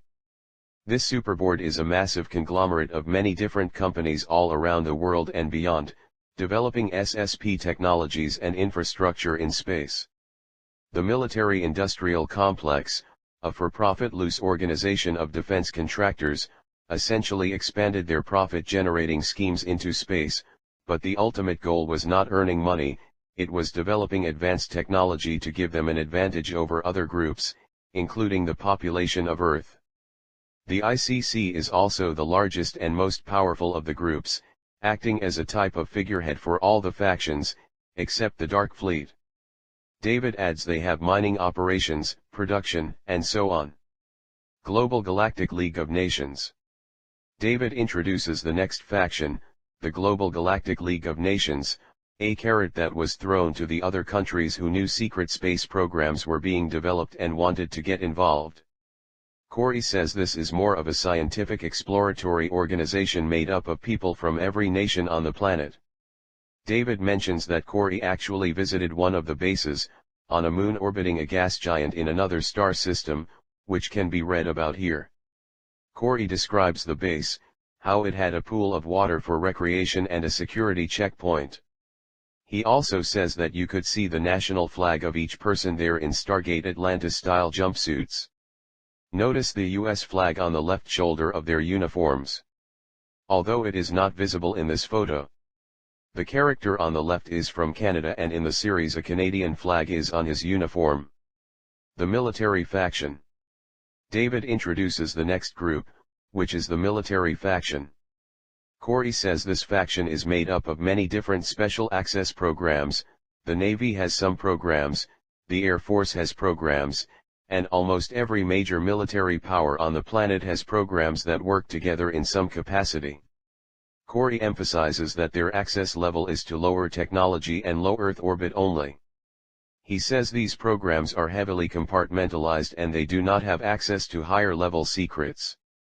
These groups are told that everything they are tracking in the sky is man-made, that ETS have been here in the past, but long since left the solar system. In other words, they're told there are no genuine ET craft, only our secret advanced spacecraft. Corey said recently he was told by one of these lower-level military persons that, the inner Earth people discussed later are actually from our future, and that there are no ETS, all the ancient ruins we've found on Earth and beyond are actually future humans coming back into our past. This notion of future humans coming back to the Earth, seeding Kielvisayan, leaving ruins, and engaging with the powers that be sounds remarkably like Dan Buriska's testimony related to P-52S, P-45S and the Looking Glass Project. Perhaps his account is an example of this lower-level SSP cover story. Corey's anecdote regarding the military person is one example of how the compartmentalization programs work. In this case, the military faction was told that ancient builder race ruins and technology are from future humans coming back to our time. They are also told in this faction that their intel is the highest and best, giving them a sense of false pride. In most cases, persons in this faction would rather fight to the death than admit the story they were told might not be true. And, people in this faction are the most vocal about saying anything related to genuine ET or SSP activity is nonsense, as they claim to know all. David says that this partial disclosure narrative is based on these lower-level groups that want to make their version of the story the narrative Corey just described, the official disclosure story. Corey adds that each special access program has their own version of the story as well, so even within the partial disclosure groups there is conflict. Corey and David discuss the Earth-based alliance and the partial disclosure effort extensively in the below-linked article. And below that are two examples of the partial disclosure scenario, which is actively taking place at this time. Related Cosmic Disclosure Season 3, Episode 8, Inner Earth, Debriefing with the Alliance, Summary and Analysis Corey Goode and David Wilcock. Related Top Secret UFO Documents Prove Britain's Biggest Alien Sighting Was Real, Claims U.S. Naval Officer. Related Thousands of Documents Disclosing Aliens UFOs Soon to be Released by U.S. Navy Whistleblower. David reiterates that there has been a massive insurgency against the cabal coming from different groups. Some are from the SSP while others are from these lower-level military programs, and some are from Earth-based alliances, who've all come to realize the status quo needs to change, but not that full disclosure is the way to do it. The Dark Fleet. David introduces the Dark Fleet, saying this faction is probably the one that is responsible for pissing off the other factions. Corey says the Dark Fleet has been very secretive and that very little is known about them. They have their own facility on the Moon, separate from the Lunar Operations Command, LOC, which is now being used by the SSP Alliance, a group that began to break away from the cabal-run SSP in an effort to free humanity via full disclosure, which will be discussed more later. When the Dark Fleet has been at the LOC for various meetings, they do not interact with other groups, they have a very cold air about them, they are very stormtrooper-ish, wearing black uniforms, and so on. The Dark Fleet is a human-based group, but they work side by side with the Draco, helping them fight their enemies. This faction is more into human trafficking and the trafficking of genetic materials from Earth. David mentions how the Guardians of the Galaxy film has a lot of soft disclosure in it, showing people from Earth being pulled into a space program, just like what happened in the Brain Drain. Special Access Programs, Umbrella Faction. David introduces the Special Access Programs Umbrella Faction. Corey says these programs fall under military intelligence, breaking down quite a bit from there. David says that when you combine all these factions together, they have over 100 colonies just within our solar system alone. Corey says that some of these colonies are producing goods from raw materials that have been mined in the solar system, which are then taken to manufacturing sites where all different types of technologies are being produced. In all of these cases, the personnel that operate the facilities actually live there on site. The bulk of this industrial initiative, in the programs at large, are centered on Mars.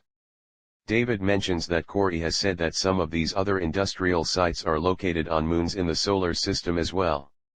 Corey confirms that is the case, but that he can't divulge more due to operational security because some of these facilities were taken over by the SSP Alliance.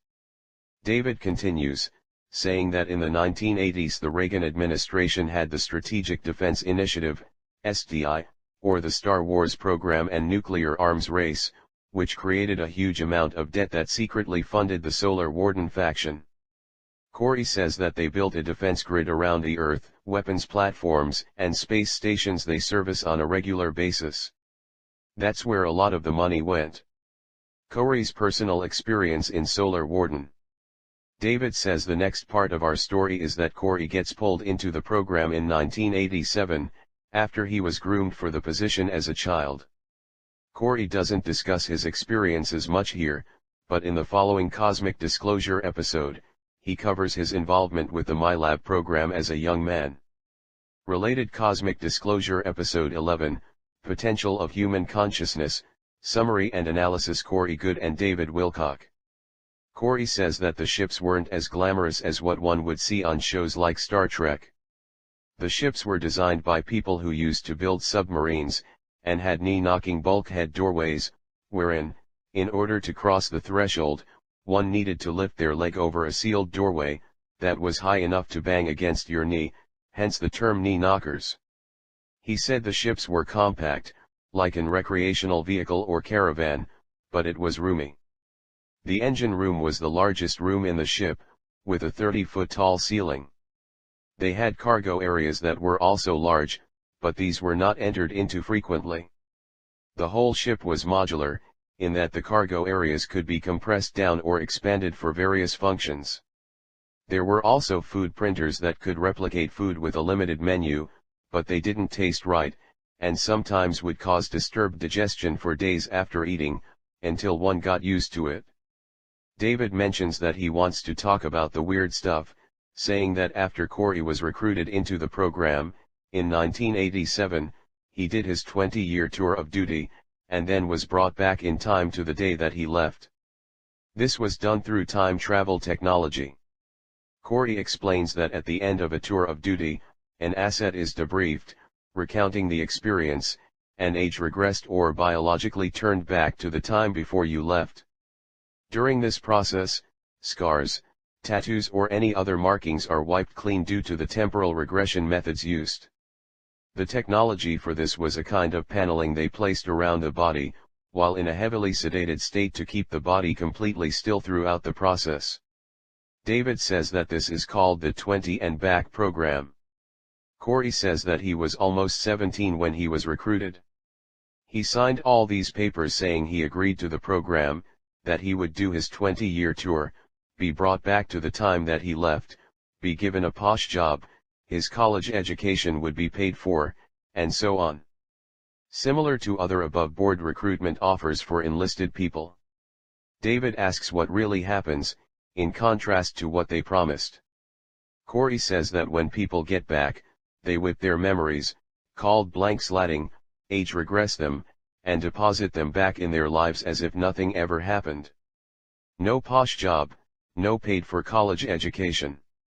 Instead of receiving the promised benefit, they wipe your memories so that you remember none of your agreements, or that you even were involved in the program at all.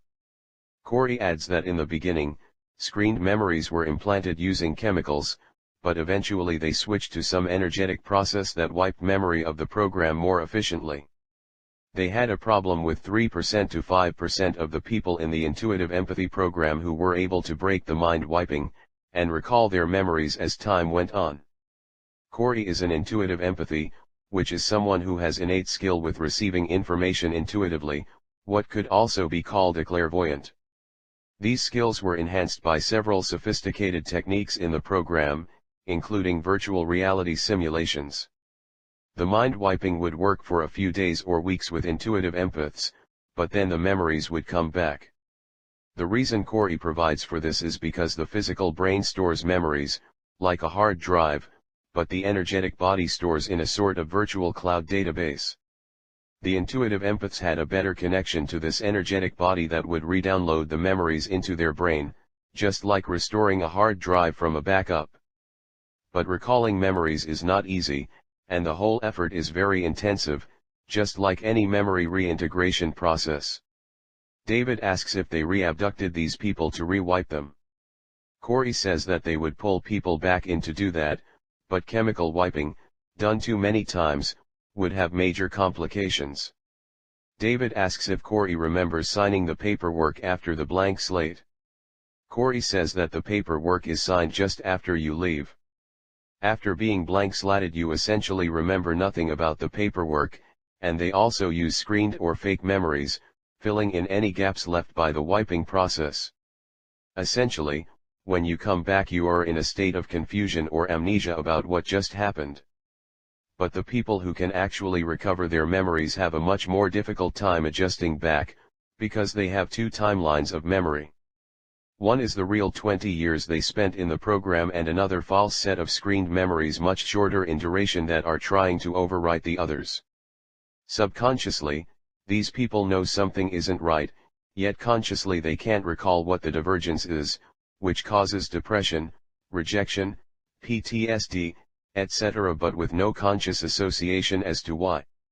David reminds the audience that everything they have been discussing is available in their series Cosmic Disclosure and on his show Wisdom Teachings on Gaia.com. Summary and analysis for Cosmic Disclosure can be read here as well. Fake alien invasion agenda. David says the Illuminati are putting out a lot of movies talking about alien invasions. Based on what he learned from insiders and other researchers, they have cloning technologies, highly advanced spacecraft, and they've been talking about alien invasion this since the 1950s. Corey says that at one time, they did have a plan to have a fake alien invasion scenario via secret space program assets, known to some as Project Blue Beam. David emphasizes the point, saying the cabal was going to use the assets to sell us a fake alien invasion, and in the process, huge collateral damage would take place, helping them realize their depopulation agenda. Corey adds that he was told by his SSP Alliance contacts that they can't enter the Earth's atmosphere without clearance or they will be considered a non-terrestrial threat, a term that is used heavily in the programs. David mentions how the cabal wants to reduce population, just like it says on the Georgia Guide Estons, that they are announcing their NWO, and this fake alien invasion was part of it. Corey says according to the NWO timeline, the planet should have already been under their total control, but it hasn't worked out the way they wanted. Crowd gives applause. The first sphere enters the solar system, the Seeker. David mentions that trouble for them started when a giant sphere showed up in the solar system in the 1980s. This was the first sphere ever seen, called the Seeker. It came in and orbited Pluto, Neptune, and Uranus. All the bush people at the time were watching it. The insider Pete Peterson said he actually saw images of the sphere, which was about the size of Neptune, and portals could be seen opening on it, to let ships out, with apertures 800 miles in diameter. He said that it looked like a soccer ball on the surface, and that it had strange technology all over it. David says he talked to 3 other insiders who knew about this sphere. They tried to hail the sphere, but it wouldn't respond. When they finally did make contact with it, they said they were peaceful explorers. The SSP craft told the sphere to GTFO, or to leave immediately, which it then did. Corey says he heard about the sphere, but he didn't hear the details about the 800-mile wide apertures.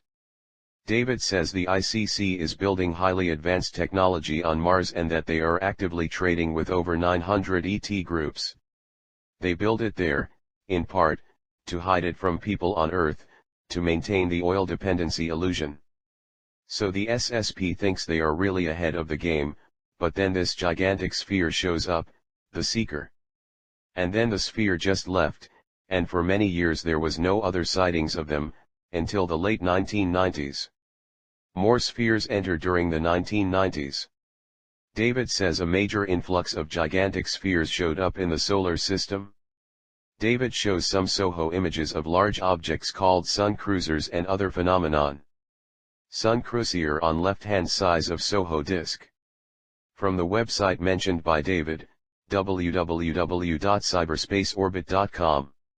A close-up of the Sun Cruiser from enterprisemission.com. David proceeds to show numerous examples from 1999 through 2005 of these spheres, the size of planets in some cases, that have entered the solar system and are visible in SOHO images. David shows an example of a planet-sized object in a SOHO image that was tracked one day, and the next day was gone, meaning that it must not have been a planet. He then goes over where the planets actually were during this event, demonstrating that the only one in view was Mars, to the left of the Sun, with the Sun Cruiser to the right. The above image is an example of a Sun Cruiser, but not the same image mentioned by David here. David shows footage of actual spheres moving at high rates of speed, impossible for objects that size. The footage was grainy and looked a lot like the above photo in resolution quality. He showed a close-up, convincing examples of objects flying past SOHO. David covers another event, where 2 objects are seen in SOHO footage flying as if they will pass by the Sun, but they crash in at the last moment. He says they are the spheres, using the Sun as portal. In the process of going into the Sun, a huge coronal mass ejection, CME, blasts out, sending highly charged particles into space. David presents an article showing NASA recognized that comets are rarely seen flying together or crashing into the Sun, but they do not link the event with the CME that occurred immediately after. David says NASA is trying to cover up the CME connection for some reason. David then shows another example of an object flying into the Sun, more directly this time, and a CME immediately occurs after, implying NASA is trying to cover up that the Sun is being used as a portal. Prelude to Corey's involvement with the SSP Alliance. David says on October 13, 2014 Corey contacted David via email, but they had been corresponding since 2008. The email was sent from Corey to David and Benjamin Fulford, referring to Corey's involvement with the SSP. David mentions an article he wrote on October 27, 2014 entitled Cosmic Perspective on the Defeat of the Cabal, describing various aspects of the article that intrigued Corey. David says Corey then contacted him the next day, saying that he was engaged in various internet forums under a pseudonym, but that he's been busy with life in general, and they discussed how they should talk more at some point. Corey says that in 2011, the spheres began to come in at much greater numbers, using the Sun as a portal, but also entering from outside the solar system. He heard through his own contacts in the late 1990s that the spheres were coming into the solar system by the hundreds, but immediately going out of phase, or making themselves invisible. Scientists in the program were able to measure where they were and sent hailing calls to them, requesting friend or foe, etc., but they were unable to make any contact with the spheres. Corey mentions that in the beginning when all the spheres were coming in, the Cabal was very excited. People in the Pentagon were saying it was the return of the Sumerian gods, the Cabal's gods. David adds that the Cabal thought these spheres were going to help them with their NWO, but when they received no response, it scared them. David says that at around the end of the Mayan calendar, December 21, 2012, many more spheres come into the solar system, some the size of Neptune. Corey says that there were thousands of spheres coming in at this point in the timeline. The size ranged from that of our Moon to Neptune and Jupiter, but that the majority of them are the size of Neptune. ISS feed captures particle beam weapon attack on massive sphere. David then mentions that the Cabal tried to fire at one of the spheres using a very powerful particle beam weapon. Corey says that the targeting systems for this weapon was partially in Africa and also in Australia. David then shows some images of the event, which was first reported on December 5, 2014. Udo.b web link. David says that the sphere was shot by a weapon that the Cabal thought was their best. The sphere glowed red hot and then reflected the energy back down to the base it was shot from, destroying it. Corey says that the spheres did not attack the base, they used an Aikido principle to reflect the energy back to the source, a form of self-defense. Reservation of the outer barrier. David says that after this provocation by the Cabal, the spheres erect the outer barrier around the solar system. Corey says that the barrier begins where the heliosphere ends and that the barrier prevents all the groups, the Draco, all the SSP factions, the Super Federation, and so on, from leaving or receiving reinforcements from outside of the solar system. He said that communication was further hindered for most of the groups, but some could communicate, specifically mentioning quantum communication devices that the Global Galactic League of Nations were using. And that after this happened, a lot of negotiations began in an effort to let groups in and out of the barrier. David says that before this attack on the sphere, there were no hostilities, but afterward a sort of no-fly zone went up around the Earth. And that the Solar Warden faction of the SSP Alliance was given the task of ensuring no one left or came in without permission.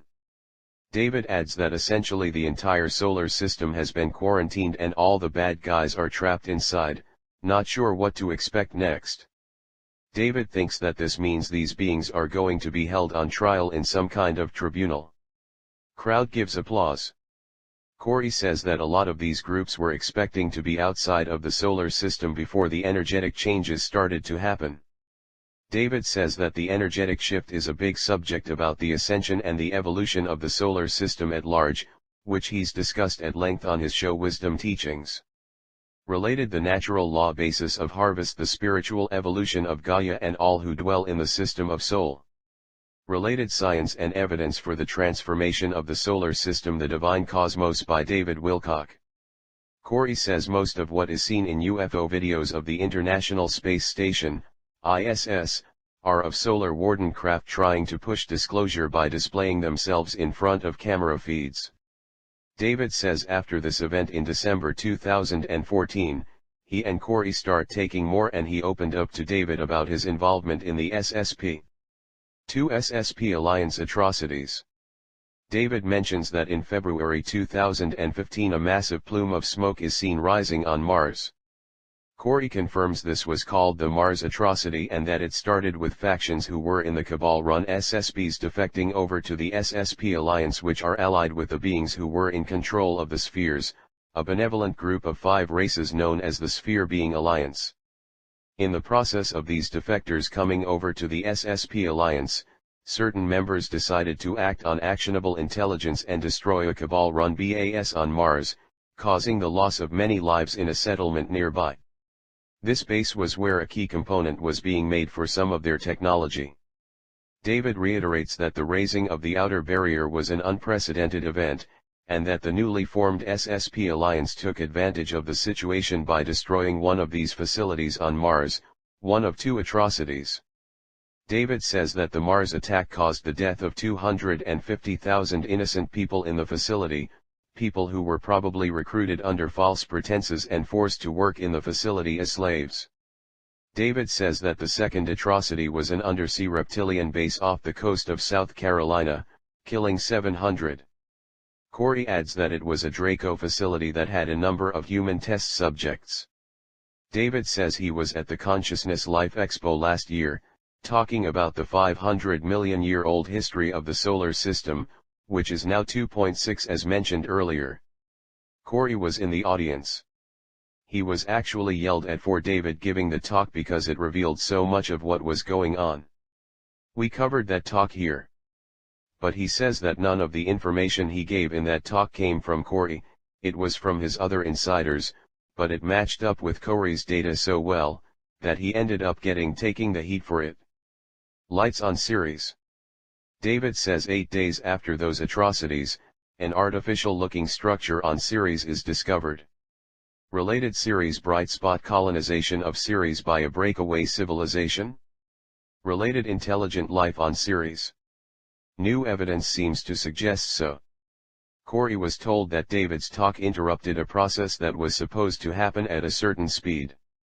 David changes the subject and begins to go over the Ceres object, which has a number of unexplainable bright spots on it. Ceres bright spot. David says that no matter what the position of Ceres' surface is with the Sun, the spots seem to stay bright and that the phenomenon was discovered using the Hubble telescope back in 2004. David mentions that Linda Moulton Howe discovered a geometric crater to the bottom right of the bright spot.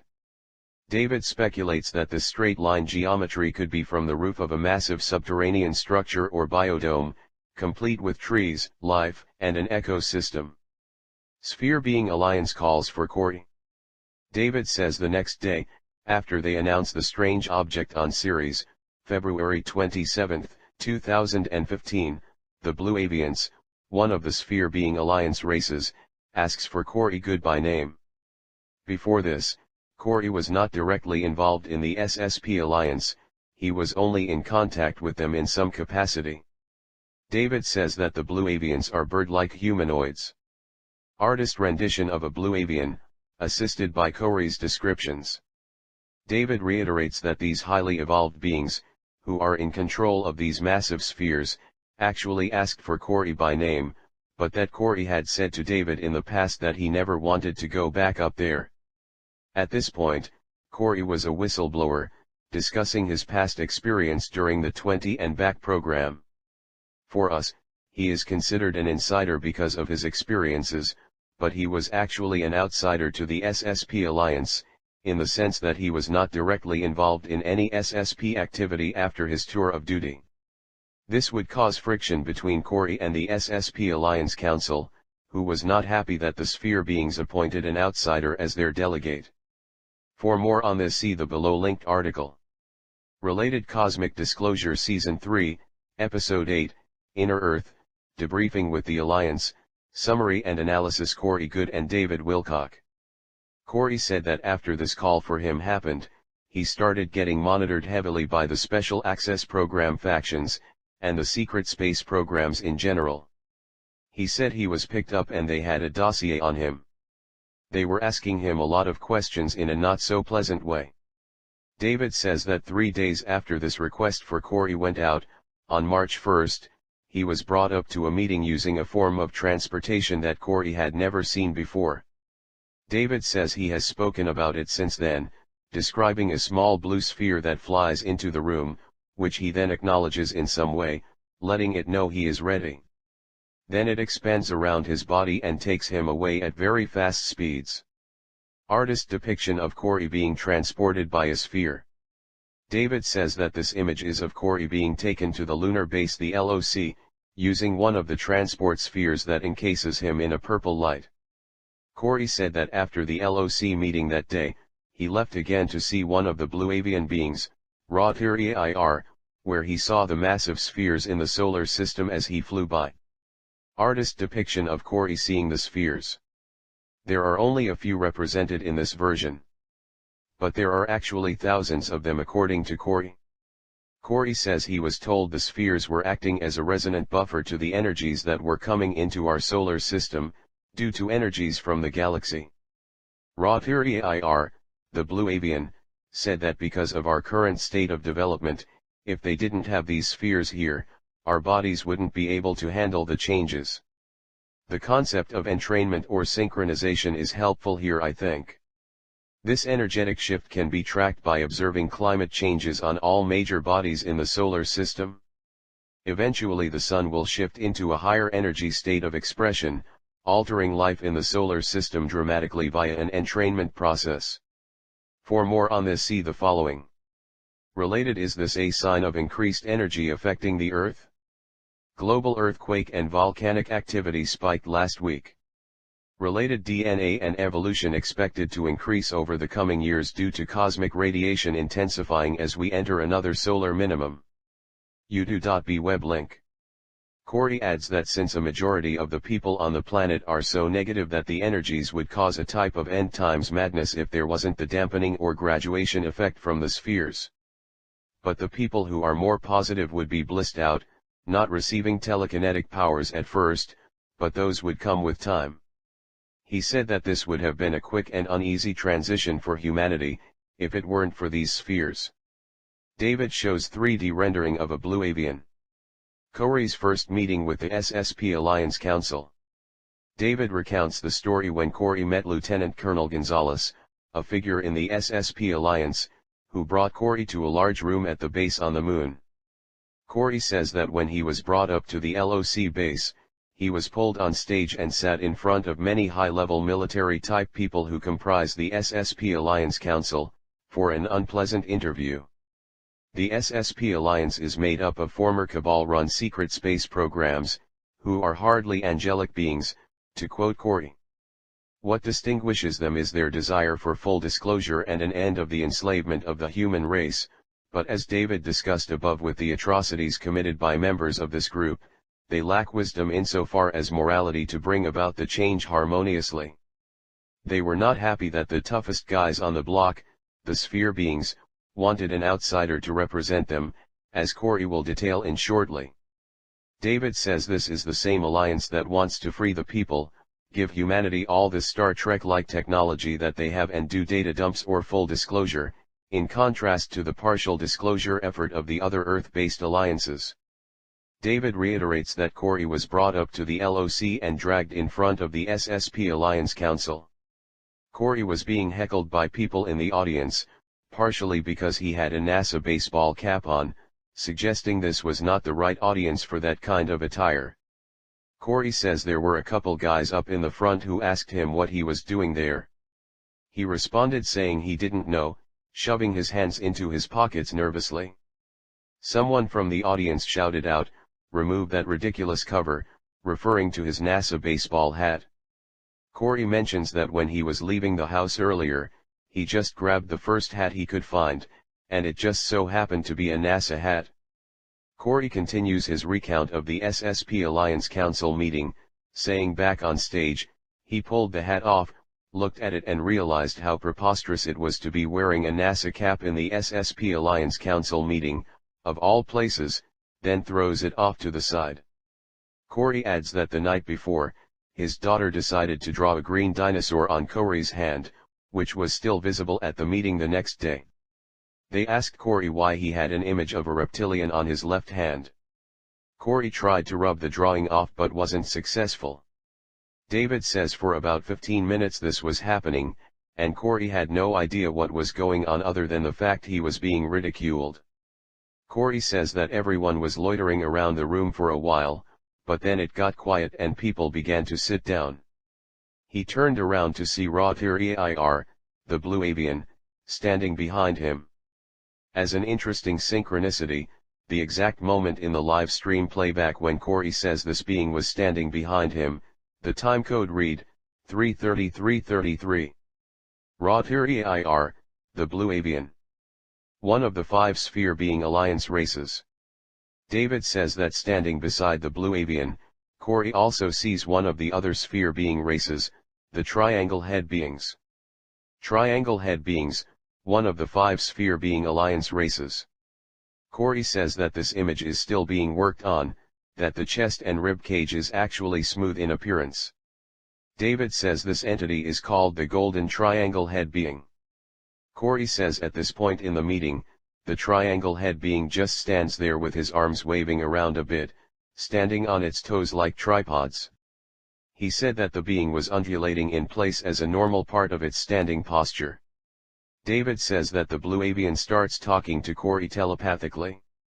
Corey says that he beings to interface with the blue avian, Ra-Tiri-Ir, and then corrects himself, saying that the being is not a he or she. The being begins to interface with Corey, telepathically telling him what to say to the SSP Alliance Council assembled in front of him. The Sphere Being's message and SSP Alliance agenda. Corey says that a lot of people in the SSP Alliance Council were excited, thinking they were finally going to meet this highly advanced race, with powerful technology that was going to give them a plan to kick butt and realize their goals to free humanity. Instead, Ra-Tiri-Ir has him repeat a hippie love message about forgiveness that was not computing at all for them.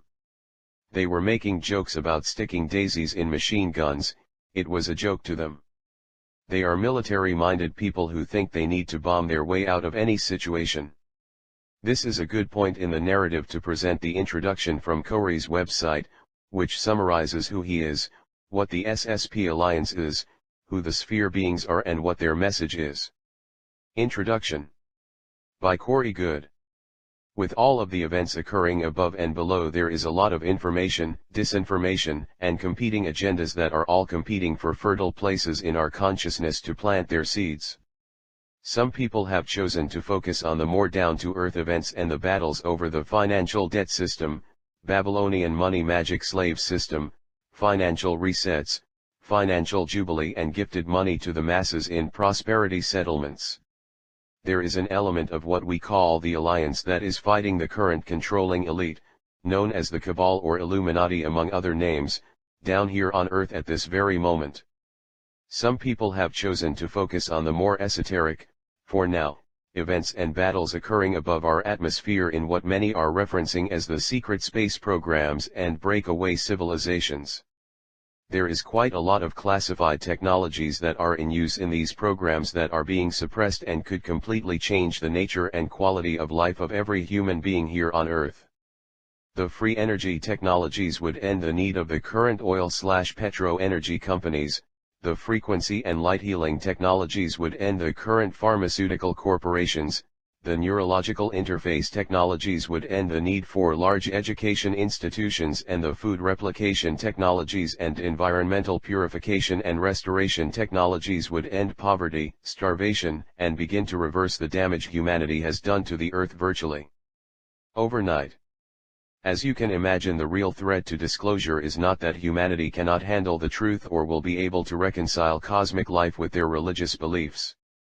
The real reason is that these technologies would immediately collapse the world economies and make the Babylonian money magic slave system of no use anymore. It means the loss of control of the 0.01% elite over the masses and a complete paradigm change. In short, it means freedom. Freedom for the first time in humanity's known recorded history. There has been a stealth civil war going on among various SSP groups for a while to achieve this result. Relatively recently, the SSP Alliance was joined by a group of beings that no one had encountered before. They are a 6-9th density group of beings that have been referred to as the Sphere Alliance. These new sphere beings have since not only created an energetic blockade around Earth but have also done so around our entire solar system. They are a non-violent group of beings who have brought assistance mainly in the form of a message. Some people are now choosing to focus on this message that was delivered by the Blue Avians, one of 5 beings, the Orb Beings, the Blue Avians, the Golden Triangle-headed beings, and 2 others who have not revealed themselves to us yet. The Orb Beings have been visiting many tens of thousands of people in the form of blue/indigo balls of light, while others have been visited by the Blue Avians and given a greeting phrase to know one another by. What is this message? Every day focus on becoming more service to others oriented. Focus on being more loving and focus on raising your vibrational and consciousness level and to learn to forgive yourself and others, thus releasing karma. This will change the vibration of the planet, the shared consciousness of humanity, and change humanity one person at a time, even if that one person is yourself. They say to treat your body as a temple and change over to a higher vibrational diet to aid in the other changes. This sounds to many like a hippie love and peace message that will not make a difference. I assure you the path they lay out in their message is a difficult one. Even on the unlikely chance that these technologies stay suppressed, imagine what a world we would live in if everyone made these changes to themselves. The Blue Avians also gave a warning with this message. They had tried to deliver this message 3 other times and it had been distorted by humanity. They made it very clear that this information was not to become a cult or religious movement, nor was I to put myself, my ego, before the message or elevate myself to a guru status. Anyone who does so should be avoided and held accountable, including myself. Thank you. Corey Goode aka Luke. David says, and the SSP Alliance are essentially being told to sit tight and change your ways of thinking, because bombs, violence, and war won't solve the problem. Each person has a responsibility to change themselves, and in the process, the world will change around them. Corey says that the SSP Alliance already paid a big price for the 2 atrocities they mentioned earlier. David adds that some of the people that organized the attacks on the 2 bases were assassinated by cabal infiltrators who made it into the SSP Alliance. More partial disclosure. David says 5 days after this meeting took place, on March 6, an announcement that there were oceans on Mars is released from NASA. David adds that on that same day, NASA announces Ceres will be orbited by a satellite to look at the bright spots. He says the talk from scientists was suggestive of soft disclosure and that this is a partial disclosure effort. David further adds that on the same day, they announce that 22 light-years away, there is a exoplanet. David says that on March 13 Vladimir Putin disappeared, becoming a big story in the press.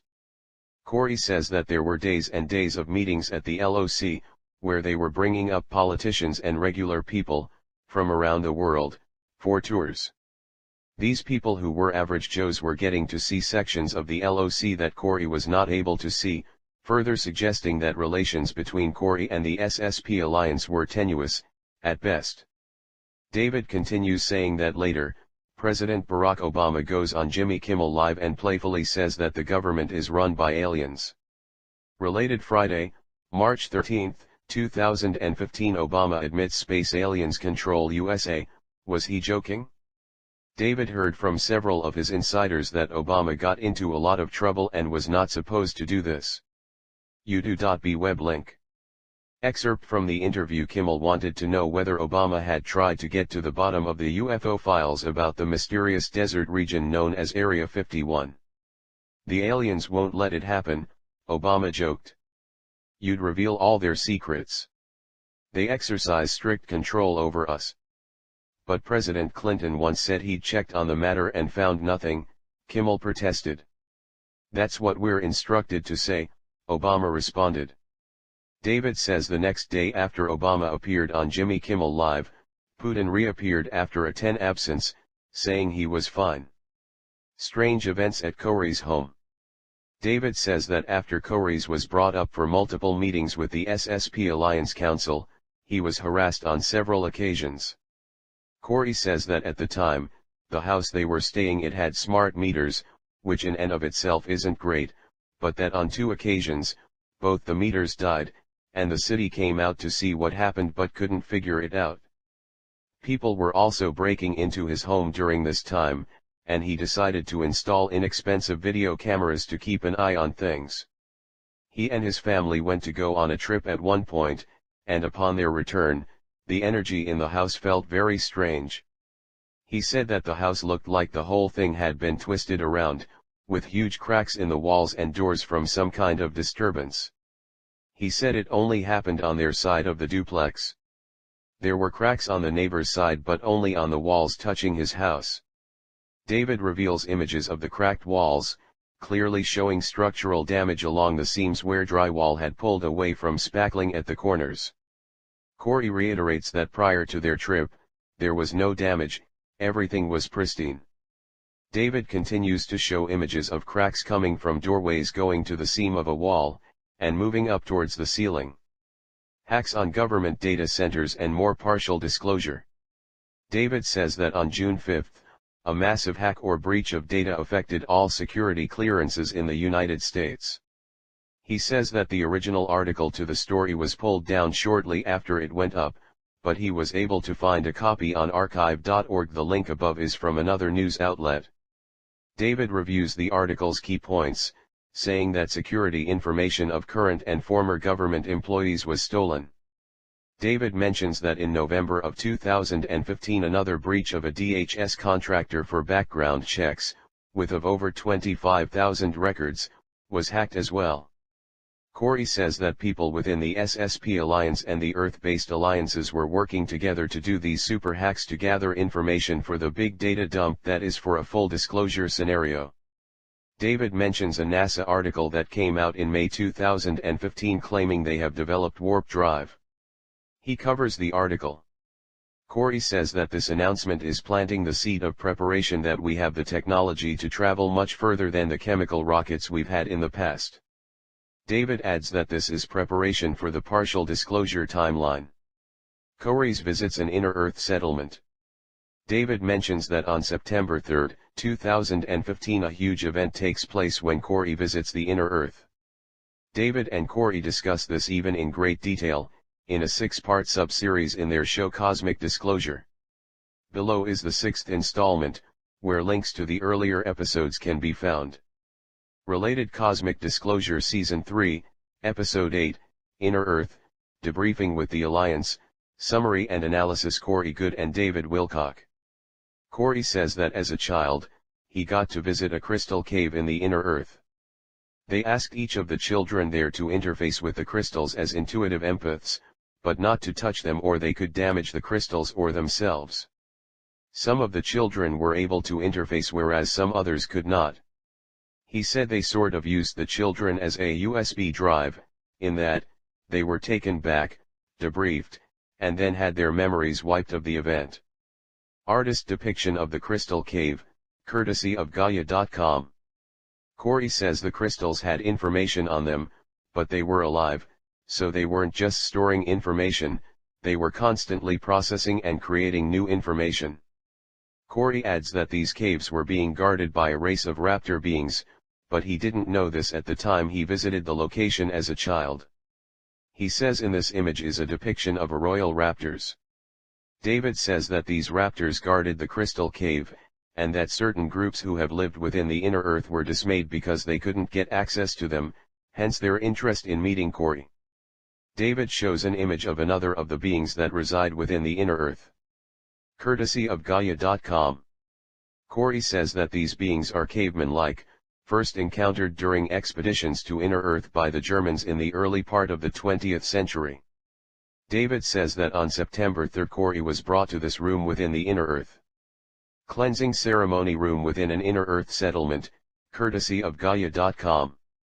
Corey says he did know he was going, but he didn't know when and had no details of what to expect. David continues that he ended up in this room where he had to go through a cleansing ceremony, having to get naked, put on robes and leave the room. He met these two guards standing at the doorway to another room used for meetings that looked like this.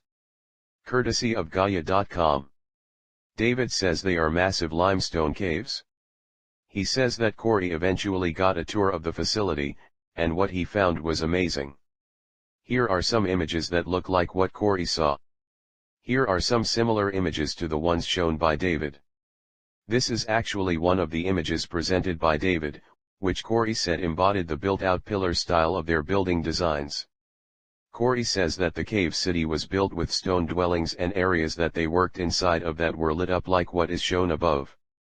Corey responds to a question from the audience asking how deep below the surface it was, saying, he didn't know. He wasn't told how far down below the surface the inner Earth settlement was. David says that they commissioned images from artists that were used in the Cosmic Disclosure series discussing the visit to inner Earth. Shown below. Wide-angle view of inner Earth city, courtesy of Gaia.com. Courtesy of Gaia.com. courtesy of Gaia.com. Flying cigar spacecraft depicted as flying through the wall using some kind of phasing technology, courtesy of Gaia.com. David says that it's pretty close to what Corey actually saw, which Corey confirms. David says that one aspect are these glowing domes of light and the skyscrapers. Corey says that the domes were smaller and the skyscrapers were taller than what is depicted in the images. He adds that there were spacecraft flying around the cave, and that some of them were going right through the walls as if there was nothing there. He said the craft were a classic UFO configuration as well as egg and large cigar-shaped craft. David shows an artist depiction of where the inner Earth peoples grow their food. Hydroponic agricultural area, courtesy of Gaia.com. Corey says this was a huge hydroponic growing area. He then describes another area he says was a wildlife preserve. Wildlife preserve or park, courtesy of Gaia.com. Corey adds that the park was completely enclosed in a cavern, but had a simulated atmosphere. And in the center of the cave, was a weathered obelisk, with a ball of plasma hovering over the top that was used as a type of artificial sun. Obelisk with plasma ball above, courtesy of Gaia.com. David says he was blown away by this part of Corey's story, because prior to him hearing of this, he commissioned the cover of his new book, The Ascension Mysteries. The final design had an obelisk in the foreground with a light coming off the top and Saturn faded out in the background. David shows the image of his new book, The Ascension Mysteries. Corey says that what David just claimed sounds so fantastic, most people will probably think they made it all up, but in fact, David had no idea that Corey saw the same style obelisk during his Inner Earth trip. Meeting the Inner Earth Alliance Council. David says to take notice that Saturn is behind his image. He then says that Corey meets some of these Inner Earth Alliance beings, and shows images. The Inner Earth Alliance Council is a group of 7 different Inner Earth societies, some claiming to be 20 million years old, the first evolved human race, whereas others claim to have settled below the surface after more recent Ice Age cycles. All the groups can be called breakaway civilizations because each is a remnant of a surface society. In most cases, the parent civilization faded away, and the priest class or elites of that culture took refuge underground, hence the term breakaway civilization.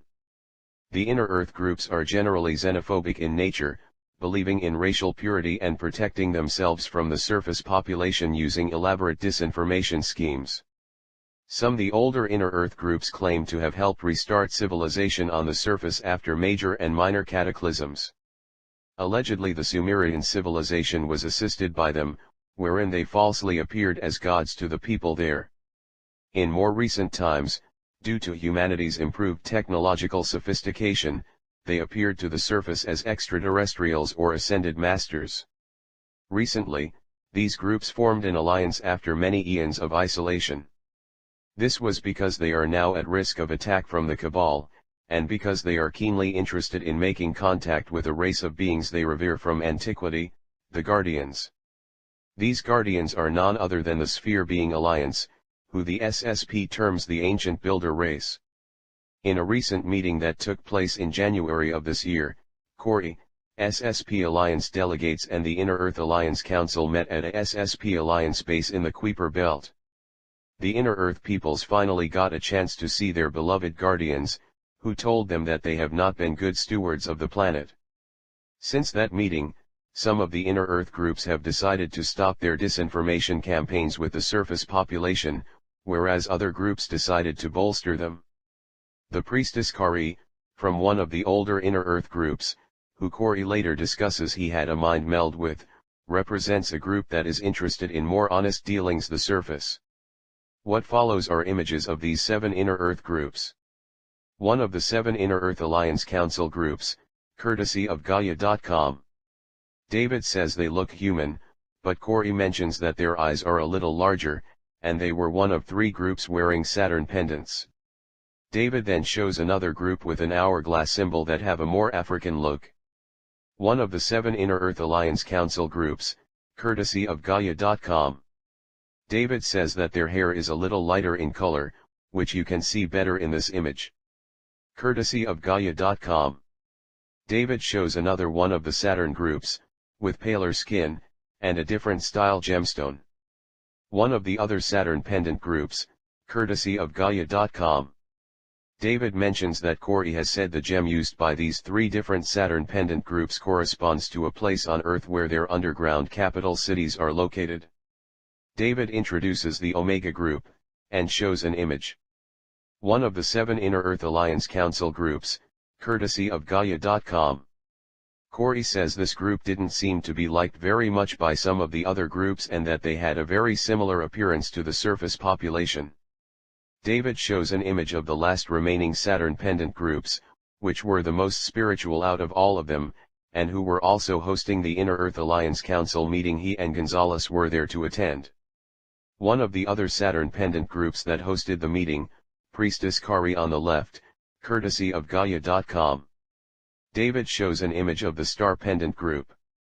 One of the 7 Inner Earth Alliance Council groups, courtesy of Gaia.com. David introduces the final, Swastika pendant, group.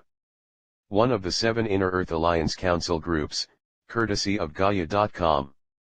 Corey mentions that this group has a crystal implanted in their foreheads, under the skin. David says that some of these groups claim to have been around for millions of years, but they are separate groups. However, Corey was told recently, that they formed a council because the Cabal now has technology that is capable of attacking them. Corey confirms that the Cabal and other groups have embassies below the surface. Related under-ocean military bases, lower-level secret space programs. There is more than just one Area 51, see for yourself. Corey's private meeting with the Priestess Kari.